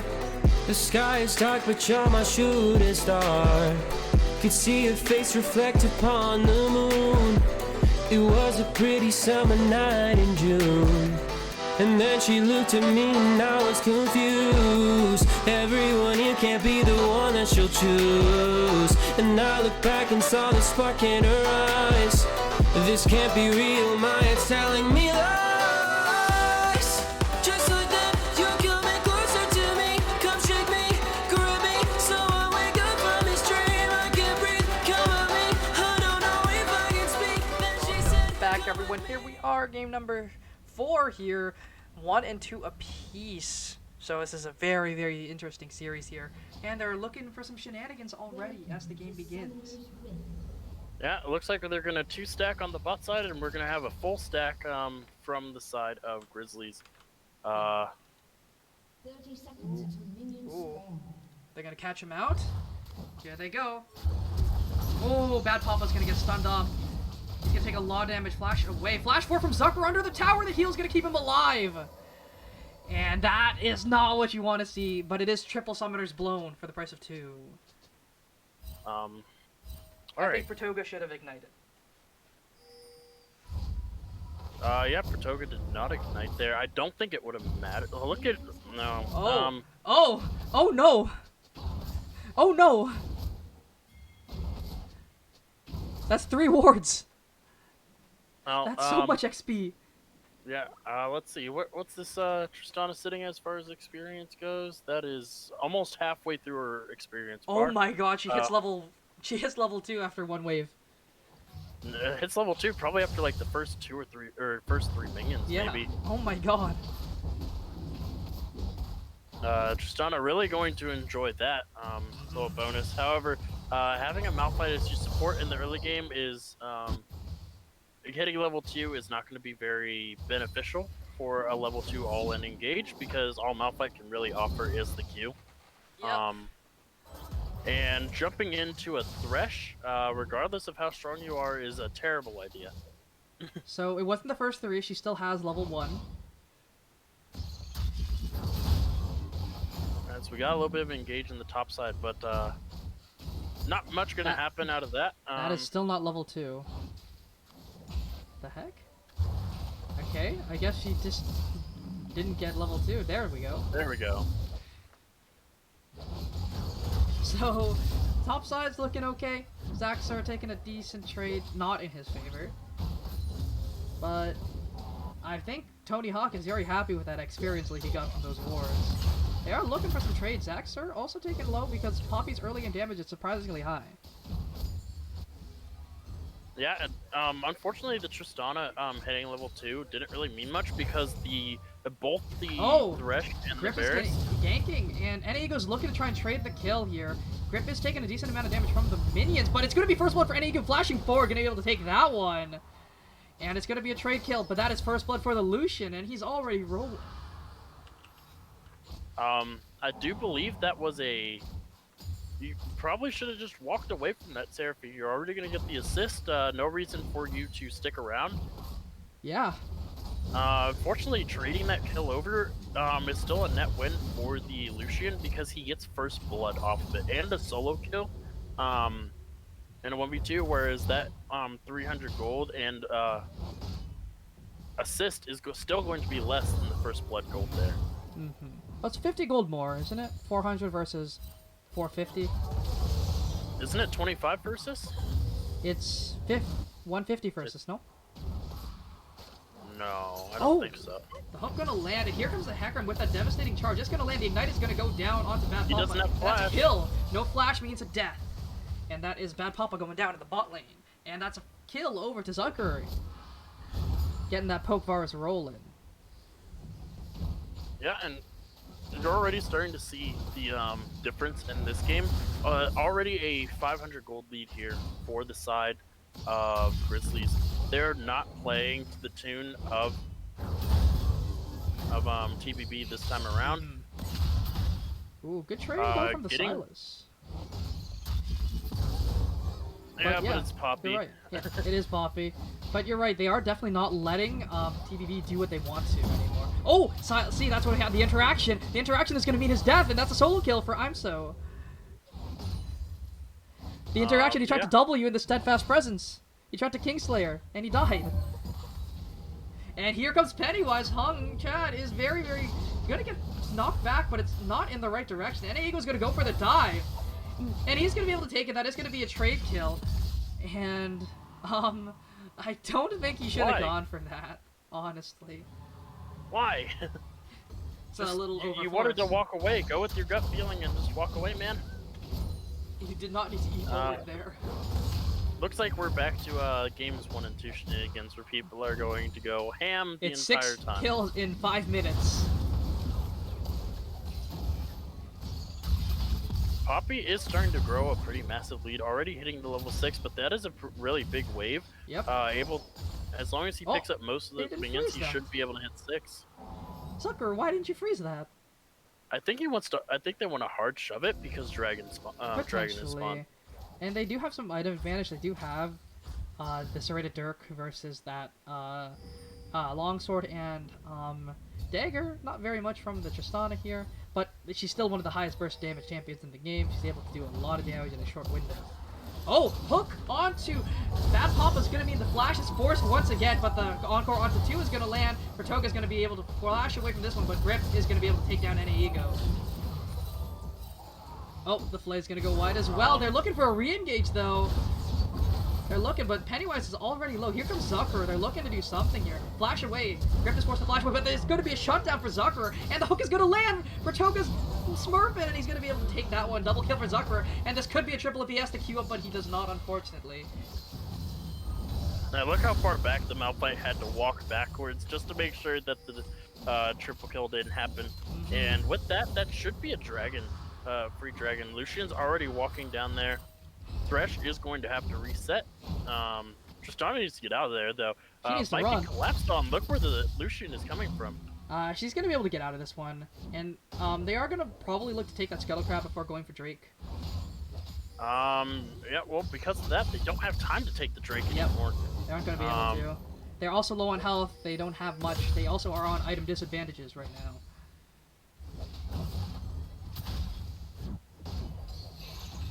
Silas is looking for some plays here, cheeky plays.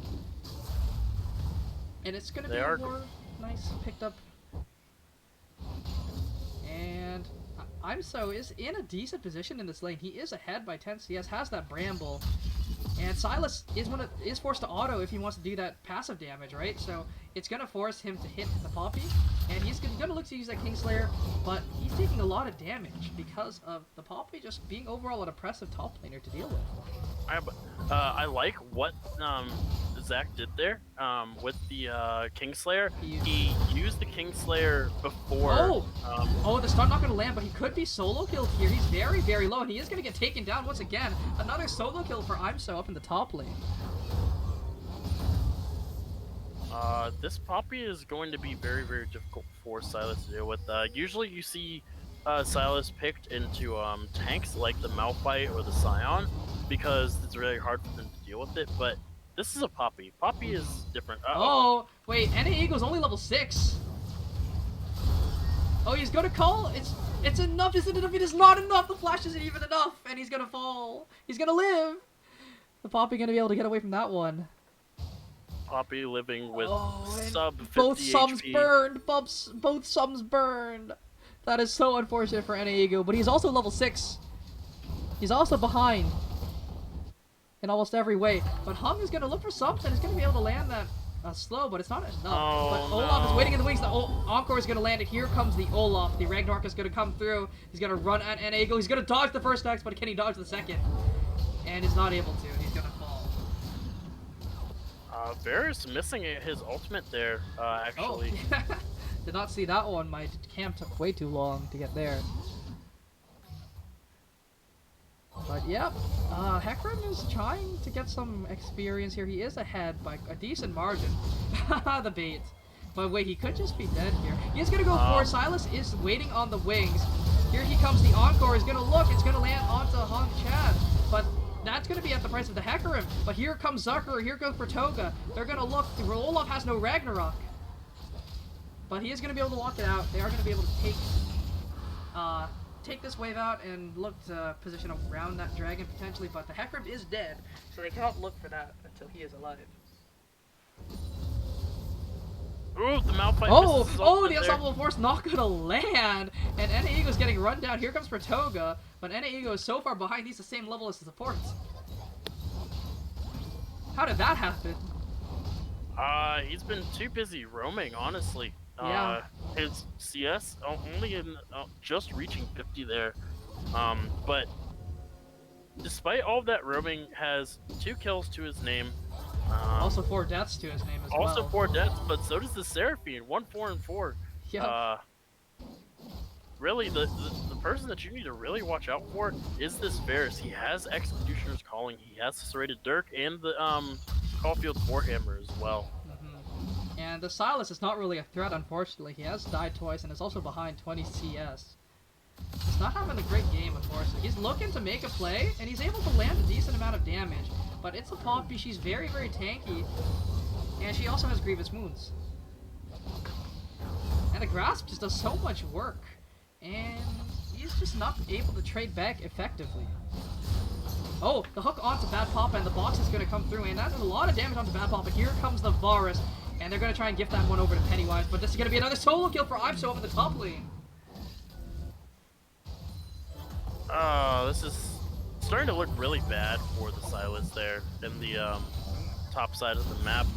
Zucker and Pratoga are playing incredibly well, but Zaxxer and NA Ego are unfortunately falling further and further behind as the game continues. But a hook onto Tony Hawk is going to land, but the Ragnarok is going to come through for Olaf. He's going to look to do something. TP is coming through up in the top side. Pratoga's going to flash out, and the charm is going to be dodged. The beautiful zone is going to keep himself alive. That golden statue is still going to live. Hung Chat is trying. Zucker is still alive. He has the Q. Is he going to launch it? Is it going to land? Is the question. Flash forward is going to kill. It's going to take him, but here comes IMSO. He's looking for that Zucker. He's looking for that Varus, but IMSO is going to get caught up in the middle of 3, and he's going to fall. But here comes Bad Papa. Pratoga's still alive. He's living on the edge, and he's able to stay alive. Pratoga is making the play. Oh! Oh, no, the flash is on the force, and that's a shutdown for Bad Papa. He had no flash to react to that one, so there's no way he lives. Oh, my lord. That was just... I wish we had a replay cam. Yep, same here. To show just how much Pratoga did to survive that fight. He flashes away from the Olaf Ragnarok backwards, and then Zoe the has to Tristana jump. flashes over the wall to try and finish off Pratoga, and then Pratoga uses his stopwatch while simultaneously avoiding the Seraphine ultimate at the same time of avoiding Tristana killing him. It was so beautiful. Doing so much to stay alive there, keeping his perfect KDA. But that's a lot of tower damage down into that ball lane, and Tony Hawk is getting a lot of gold here, still behind. But they might be able to claim this first turret if Zucker is not fast enough. He is going to be able to stop them from taking it, but he's still up in some gold. Here comes Pratoga in the mid lane, though, looking for something. E4, but here comes the Poppy, and doing a decent amount of damage to the Silas, not able to trade back very effectively, like I said earlier. Ooh. The Lucian A little bit of a is doing something. fight going on the top. It looks like Hecarim is going to be able to claim this Rift Herald here. And that's what you want to Thresh see. is back down in the bot lane, so he will be. Oh! They will be able to hold this. Another hook Oh, but lands. the hook is going to land from Pratoga, and Bad Papa once again stuck under the tower. The R is going to land on Pratoga, though, that buster shot, but Bad Papa's just going to fall. And he's so squishy. He actually is building tank, and Ego is trying for the dive, is not able to do it, does not have enough damage, and has to dodge away because of the Encore coming through. But that's a lot of gold into his pocket because of the Rift Herald, though. Oh, here comes Hecarim. The Unstoppable Onslaught is enough to keep him on his toes. Tony Hawk has no jump, and he is going to fall. That red buff slow is enough to keep Pennywise on his trail. And looks like Rip no, might be in Grip. trouble here. This could be it, but I think they're just going to satisfy themselves with this tower here. They're just going to take this prize. They won't be able to get it though this time around because Olaf is there. They don't have enough minions. It actually might be the top tower that falls first here. Yep, it's first tower for the Poppy. She is very strong. She's the flash away from Punk Chat is enough to keep himself from getting killed by the Unstoppable Onslaught, or Onslaught of Shadows. My bad. And this could just be a tower for NA Eagle. He's looking for the play! Flash forward, and he is going to be able to take it, but is he going to fall for his trouble? No, he is not. He is able to dodge away, is able to live. He is not going to pay for his sins today. And he's going to get out of there as well. Olaf is making his way up there. Really probably wants to get that kill. This Seraphine, having been banned away for the past 4 games, is really not panning out for them. 1-6 and 4 on the champion, having to really itemize differently than what they probably want to, having to go with the Oblivion Orb as the second item. Definitely. They're really the only healing they have at the current moment is from the Silas, though. Not really sure if the Hecarim as well, but it's not enough to merit a Oblivion Orb this early on, right? Yeah, I don't think so either. I actually do think the Oblivion Orb isn't really a good pickup, because Silas is basically useless because he's so far behind. He's not a champion until he's level 13. So, overall, I do think that is a bad purchase. Yeah, I mean, if this was maybe the Olaf on the side of Grizzlies, I would think it might be merited, because Olaf actually going for the Stride Breaker there. I think Gore Drinker might have been the play, not Stride Breaker. Stride Breaker's not bad here. He needs to kill Zucker. Oh, the Serpent's Fang. Very, very nice itemization from Zuckerer. There's so many shields here, but the hook is going to land onto Imso. And NA Eagle just doesn't do damage, but the Unstoppable Force is not going to land, but here comes the Encore, and the Flash Core from Imso is going to land. Here comes the ultimate, but that hammer is not going to do very much. NA is stuck there, but Zaxxer has joined the fight with the ultimate, but it does 0 damage because he has no AP. And Olaf is unstoppable. He's looking for something. NA Eagle is very, very low. But Imso on the backside of this fight. Pennywise is also here. Everyone is here. Zaxxer is flashing a way to keep himself alive. He cannot use his spells, but he's able to take that one. The Kingslayer is finally able to slay that king of the Poppy. Ends up being a 5-for-1 trade. The what is it? Bud Light Ace? We got a name for it, right? The Legends Ace, baby. The Legends Ace. Got the Legends Ace here, and it's going to mean another dragon. For the first time this entire series, the team is going to go up 2-0 in dragons. That is very true. 2 dragons for once. It's unheard of. No one has ever gotten 2 dragons in a row. I've never heard of this. This is a new pack to Yeah. honestly. And this game is starting to. It was going very well for the top side of the map, but this bot side has been suffering for so long. Look at the Poppy. She's actually going for the Divine Sunderer. She's looking to do damage. I mean, she's been on a warpath for the past Up in that top lane, on the 3 Silas. solo kills. Yeah, but now Silas is now evening kills with her. Went from 1 and 3 to 3, 3 and 3. Has the Everfrost. Ooh, that's actually a really nice purchase. The Everfrost. I definitely finished. think that's the itemization you should go for on the Silas now, because of that HP, because of that ability haste. And what I think you should itemize for is that Cosmic Drive. I'm an advocate for it. I think it's really good on Silas, because he wants to be spamming that Kingslayer on cooldown. Yeah, and I just realized how useful this Serpent's Fang is for the. You saw that Q, right? That wasn't just me. Yeah, I did. That was that's more damage than what the Jace was able to do last time. But what I was saying, the Serpent's Fang is very, very useful against the. Flash forward! The flash away from Zucker is going to keep himself away from that. Protog is going to use that block it, and it's enough to keep him alive. Hook is going to go wide, but Bad Papa is very low. The Hung Chat is not able to use his ultimate in time. The upgrade doesn't come out. ImSo is stuck in the backside. He's not able to get the full channel of his ultimate off, and he's very, very low. Protoga is also still alive, and they're able to take that kill. Yeah, 1 for 0. The Rift Herald. Yeah, 1 for 0. Yeah, the Rift Herald is coming up in another 20 seconds, but I don't think it's to be up long enough for them to take it before it returns If they back can to kill the it in voice. 45 seconds, it will despawn at 1948 if they're doing it. I thought it was 1955 is when it despawned. Oh, if they were doing 1955? it. Yeah. That could be it as well. But I Come on. don't think they Right, have the let's burst. do uneven numbers. Come on now. Oh, they actually are going to go for it. 1922. Yeah, they have to do they're it very, looking. very quickly. They have the Varus. If he's up here, he's very, very strong. They actually might be able to do it. They are. Yep, Nice. they are. got it. Managed to get it, and they're going to do a hard reset. Up 3/3 to 2 now. About a 5,000 gold lead. And this is a between 30 kill game.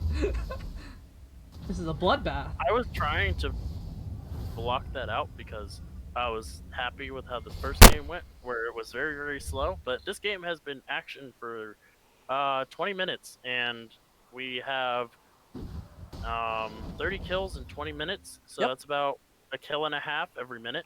Something along those lines, yeah. So it's a bloodbath, just like games 1 and 2. Game 3 was a slow boil, and it did lead to the TBP victory, the Bad Papa victory. So I think if, unfortunately, they weren't able to slow it down enough, they did look for action, and I think action is not what they want, considering how last game went.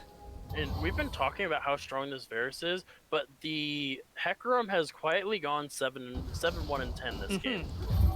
He's very strong as well. The big Nene Yeah. boy is doing a lot. Yeah, he has the Divine Sunderer and the Sterix Gauge finished.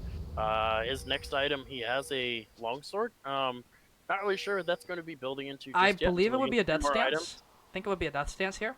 Because It could be. it mitigates a lot of the Poppy, the Olaf, and the Tristana damage, the main threats, because Seraphine is useless, and Malphite is building tank because he's so far behind. Is not allowed to build full AP this time. Look at all of these, grievous wounds for a team comp that doesn't have a lot of lifesteal on it. Mm-hmm. I'm very confused. The Poppy's Poppy's gonna gonna get hooked up, and it's gonna be played in the wrong direction.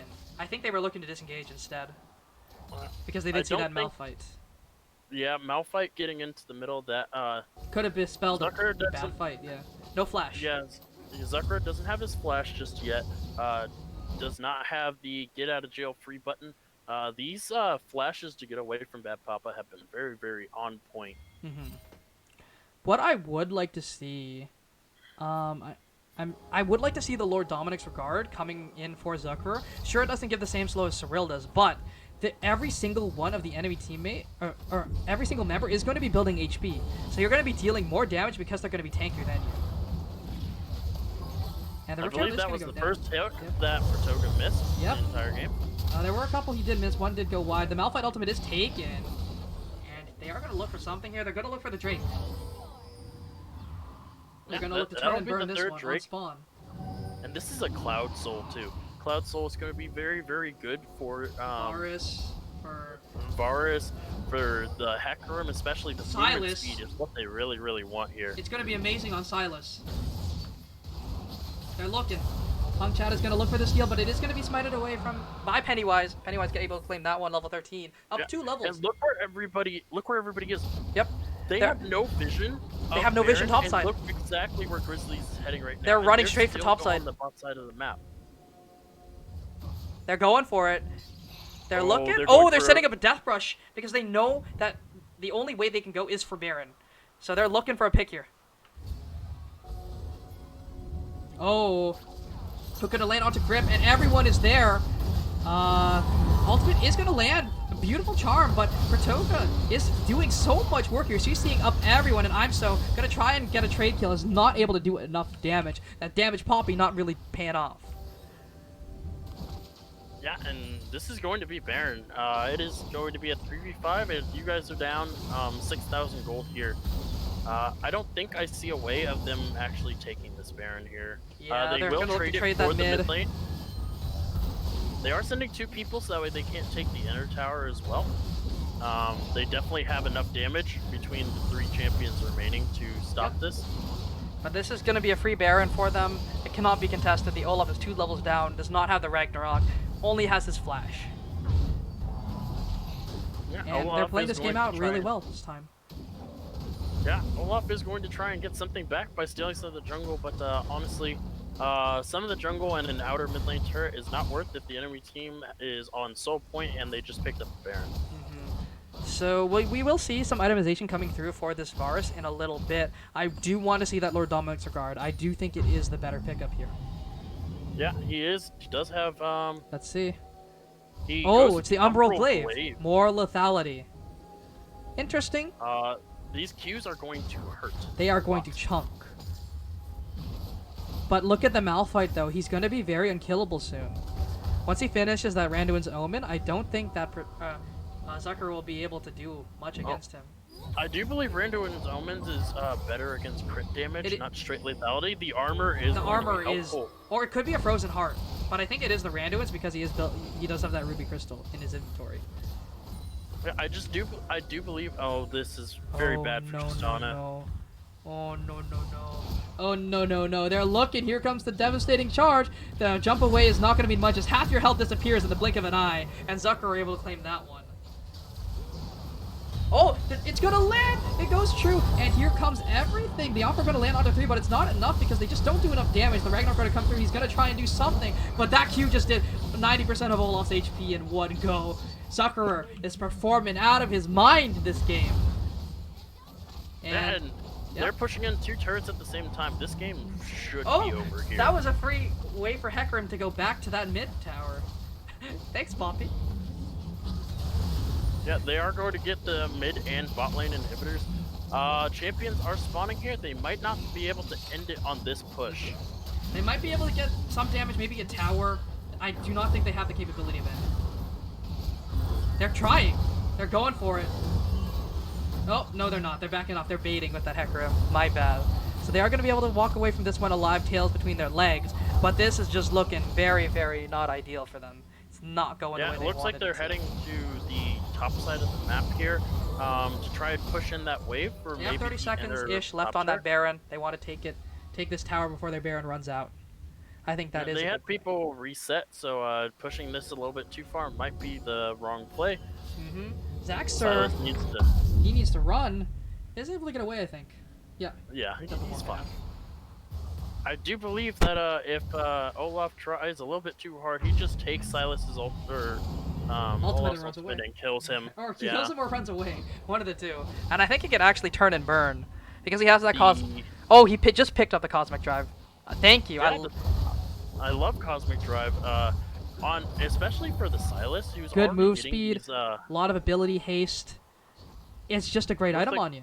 And it gives you looks HP like as they're well. gonna wait for Oh, Soul. no grip. Pratoka's so fast. Look at him go. He's zooming. And they are looking to set up some sort of death brush. They're just going to try and starve this Olaf of resources now. and look for this Dragon. They're just going to set up some vision, get everything set up. That is the play here. Just end this game nice and cleanly. Even though this game has been a bloodbath. Yeah, 26 kills in 27 minutes. We're down under the 1 kill per minute mark now. Only for Grizzlies. As a whole, this is a 36 kill going game. to solo the Cloud Soul. Yep. And they can't even contest it. Olaf is topside. Oh, Zaxxer has the Malphite ultimate. He can look for something. They do not have the Hecarim, however. But I still think it is doable. So it is the Death Dance third item, as I predicted, for that Hecarim. Because he only has to worry about Olaf, Tristana, and Poppy. Yeah, and Cloud Soul is going to feel really nice on the side of Grizzlies here because the movements, like the ultimate cooldown is nice. 20% ultimate CD is fine. But it's the movement speed. Oh my god! That was half of his half. health. That was not even the empowered Q. There goes my god. 45% of Seraphine's health. Okay, the Malphite takes 0 damage, but that's expected with his itemization. Oh, the ultimate onto 2 is going to land, but he doesn't do enough damage this time, but the Encore is going to land onto 3, and Sakura might just fall. He is going to be taken down first. Here comes the culling. It's going to do some damage, and Olaf is taken down. And Hecarim is just as strong, but he's going to be Blessure Shotted into the fountain, but he's able to sustain his way through it. He is still alive, and this is just going to be game number 4 going for the Grizzlies. They had a bad game number 3, but they came back strong, came back hard, and here we go. That is them taking home the series 3-1. Oh, that was wonderful, especially that flay at the very last second while the Tristana was trying to W away. Yep. Oh, that was a very, very... They put on a clinic that They game. put on a clinic. They played it very, very well. Everyone. They had some blunders in the early game. I'll give them that. But honestly, they are supposed to... some of the laners that did lose in the early game are supposed to. Sylas is not supposed to match up to the Poppy in any way. No. And NAEGO was roaming, trying to help his team out, get them ahead, get Zuckerer ahead. And he did so much work. But so did the Hecarim as well. Look at the damage. It was Varus doing most of it, followed up by the Hecarim, which is expected. Yeah, the Sylas actually putting in a lot of damage despite having a very weak early game. Still out-damaging the Lucian there. Have fun with your tokens. But honestly, I gotta... Oh yeah, by the way, let me just go and Let's go take a look. Let's go take a look. Wait, let me see. Did Thresh do more damage than Trist? Thresh did indeed do more damage than Trist. The Thresh did 5.7k, the Trist did 5k. But those hooks from Pratoga were on point. Yeah, honestly, this has to be a support. It was a support diff game. In game 3, it was support diff with the Malphite, but this time, putting him back on that Thresh, Pratoga just kind of showed everybody how to play support, where to roam, everything you want from a support. Pratoga did. Vision, he's got you. Roman, he's got you. Keeping his 80 carry alive, he's got you. He's got you in every sense of the word. So. We'll be back after a quick break, but don't forget to check, use !multi to go check out the rest of the brackets, how everyone else is doing there, so we'll be right back. What do you think, though? Closing thoughts before we get into a quick break, before we break down everything further. I will have to go before the break ends, but I will say... Oh, well, let's give you your closing thoughts now, then. Go for it. Yeah, I think that this was a very fun series to cast. My throat is not a fan of this series, however. It was very interesting to watch these very unique team compositions come out and watch them either succeed or fail. But the fact that they tried and then winning, and then TBP winning in such a convincing fashion in Game 3, just had everybody kind of on their back foot on who was going to win this series, because for the first game, it was even for, the first, 20 minutes of the game, and then it just kind of turned on its head, and then Grizzlies, it was a top lane show the entire game, and then the third game, TBP just decided that they didn't want to play around anymore. They still picked a unique comp, and they absolutely crushed with it. The Wombo combo was disgusting. And then in this game, it was the exact opposite. Grizzlies were like, all right, we can't let this go to a game 5. No skill over scripts today.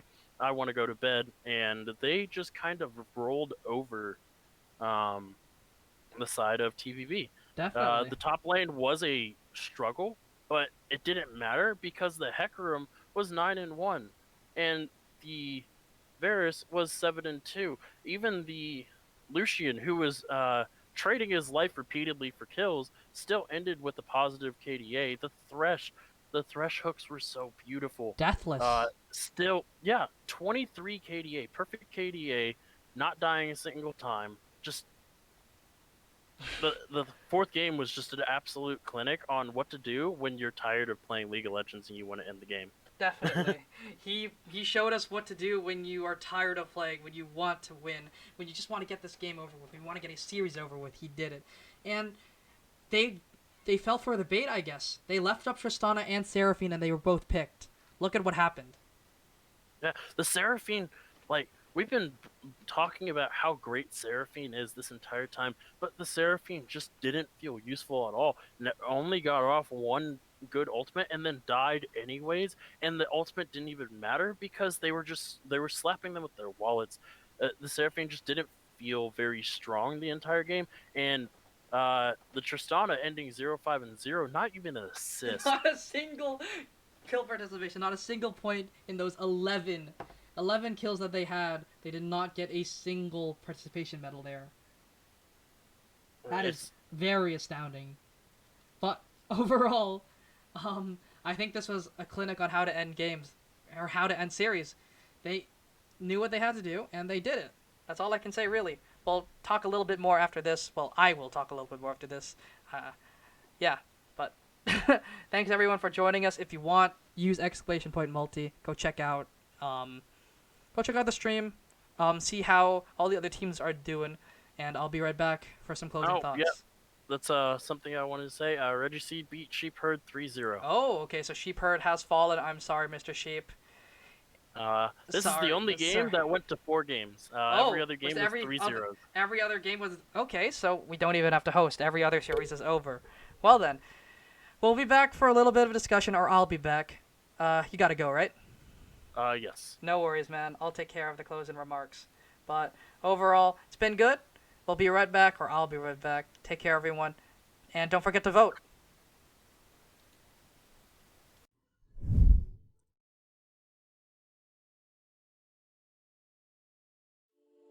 You want me near, can say I don't want you to. You're gonna get burned if you come too close, it's true. You're the one who lit me up. Can't take me much higher. Yeah, you're the one who lit me up. Help me, baby, can't you see that I'm on fire?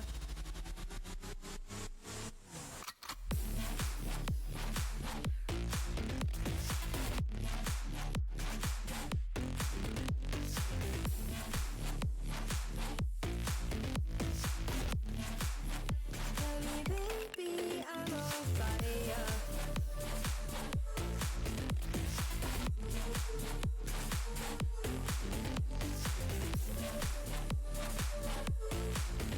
Tell me, baby, can't you see that I'm on fire? You want me near, can say I don't want you to. But you're gonna get burned if you come too close, it's true. When you're the one who lit me up, don't you dare saying I didn't fight for us. It's the tension between us. You want me near, can say I don't want you to. You're gonna get burned if you come come too close, it's true. You're the one who lit me up. Can't take me much higher. Yeah, you're the one who lit me up. Tell me, baby, can't you see that I'm on fire?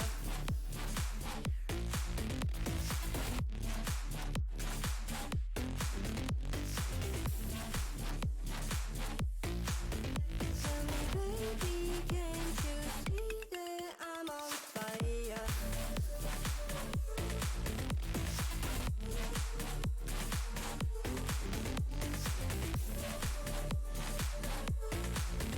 Tell me, baby, can't you see that I'm on fire?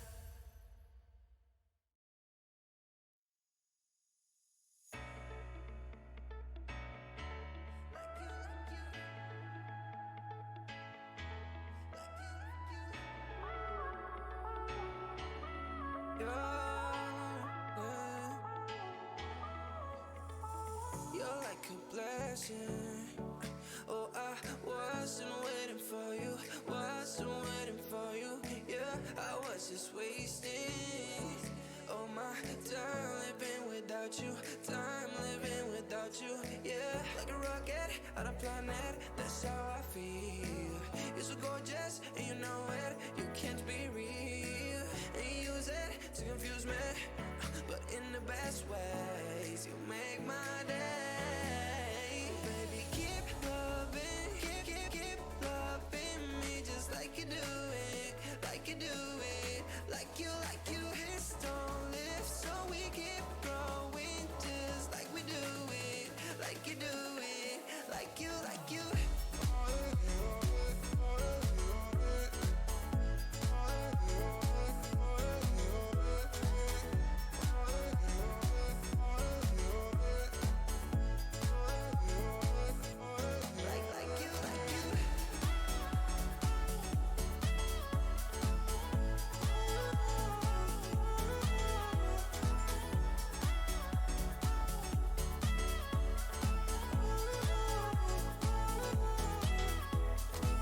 It is hard, but we can go through.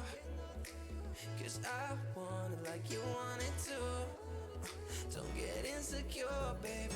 I like you, sure, baby. 'Cause that's the only way to build something amazing. And there's gonna be some bad wishes from people that don't really understand the feeling that we have. There's gonna be some bad. Hello, everyone. So, real quick before we do end off the stream, I just want to announce your player of the game. It's going to be Protoga, also known as Courtney. Just kidding. It's actually just Protoga. But he played incredibly well. His Thresh, game 1, crazy nuts. Whenever he got it, crazy nuts. He was able to land everything. He were a couple of wide hooks, but hey, who cares? He played very, very well. He roamed incredibly. He was able to place down a lot of vision. He had incredibly high vision score, I believe. Let me go verify that real quick. Yeah, he did a lot. He was like, he had, let's see, Mr. Thresh, 77 vision score compared to everyone else. Even the other support only had 40, so, I mean, that's just what you're supposed to do as a support. You have to ward, walk around, try and play some vision, make sure you can see things, right? If you don't have info, you can't make plays, and Protoga made sure everyone had that info. And, they just played game 4, really, really cleanly. Well, it could have been cleaner, but there were a couple of solo deaths that did not need to happen, but that's just a little bit of fundamentals they need to, yeah. Can't kill wards if they don't ward. That's very true. Very, very true. But you can always see the enemy with your wards that you do place, right? Not bad. But anyways, Protoga played very well, landed amazing hooks, was a key, but he was the X factor, in my opinion, for game number 4. But in game number 3, it was definitely the other support, Bad Papa, that Malphite was allowed to get ahead, and, I mean, what can you do against a fed Malphite, right? He just one-shots your entire team, not much you can do. But a Thresh is always able to make plays. If he's fed, if he's behind, it doesn't matter. He can land those hooks, he can land those flays, land the box. And that's what matters. But overall, well played. Everyone was playing well. You know, a couple of solo deaths don't matter if you're able to help your team out. Good roams from the mid laner. Very, very helpful. Make sure his AD carry stayed fed, his jungler stayed fed, and they played through jungle and AD carry, jungle and bot. That's, I guess, what you want to play through, because those are your two playmakers. You wanted to play through the Hecarim, good playmaking champion. You want to play through the Thresh, great playmaking champion. And teamed up with a Varus, that's even better. So, that's all I can say. And congratulations to you guys for making quarterfinals. I think you guys are playing RTT, I'm pretty sure. But thank you for Bad Papas for coming out here tonight and putting up a good show. They gave us a good fight. They made us think it was a series. And they had a couple of unorthodox drafts, and they tried to make it work. They did make it work game number 3. And, I mean, well played to everyone. I mean, everyone could have played better, but that's like saying everyone can play better. It doesn't matter who you are. Yeah. It doesn't matter who you are. You can always play better. You can always improve. And I think everyone here has learned something from this game, right? So, hopefully, we'll see you guys tomorrow with the LTS taking place. Well, and we also have Valorant taking place throughout the weekend, and Let's Talk Legends happening as well. So I'll see you guys there.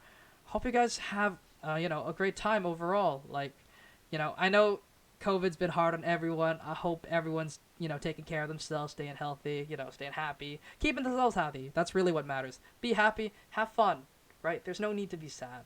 Find stuff that makes you happy, right? Anyways, have a good night, everyone. Take care. I'll see you back on Monday, where I'm back on the desk with more playoffs action for you. So we'll see you then. Take care. Have a good night.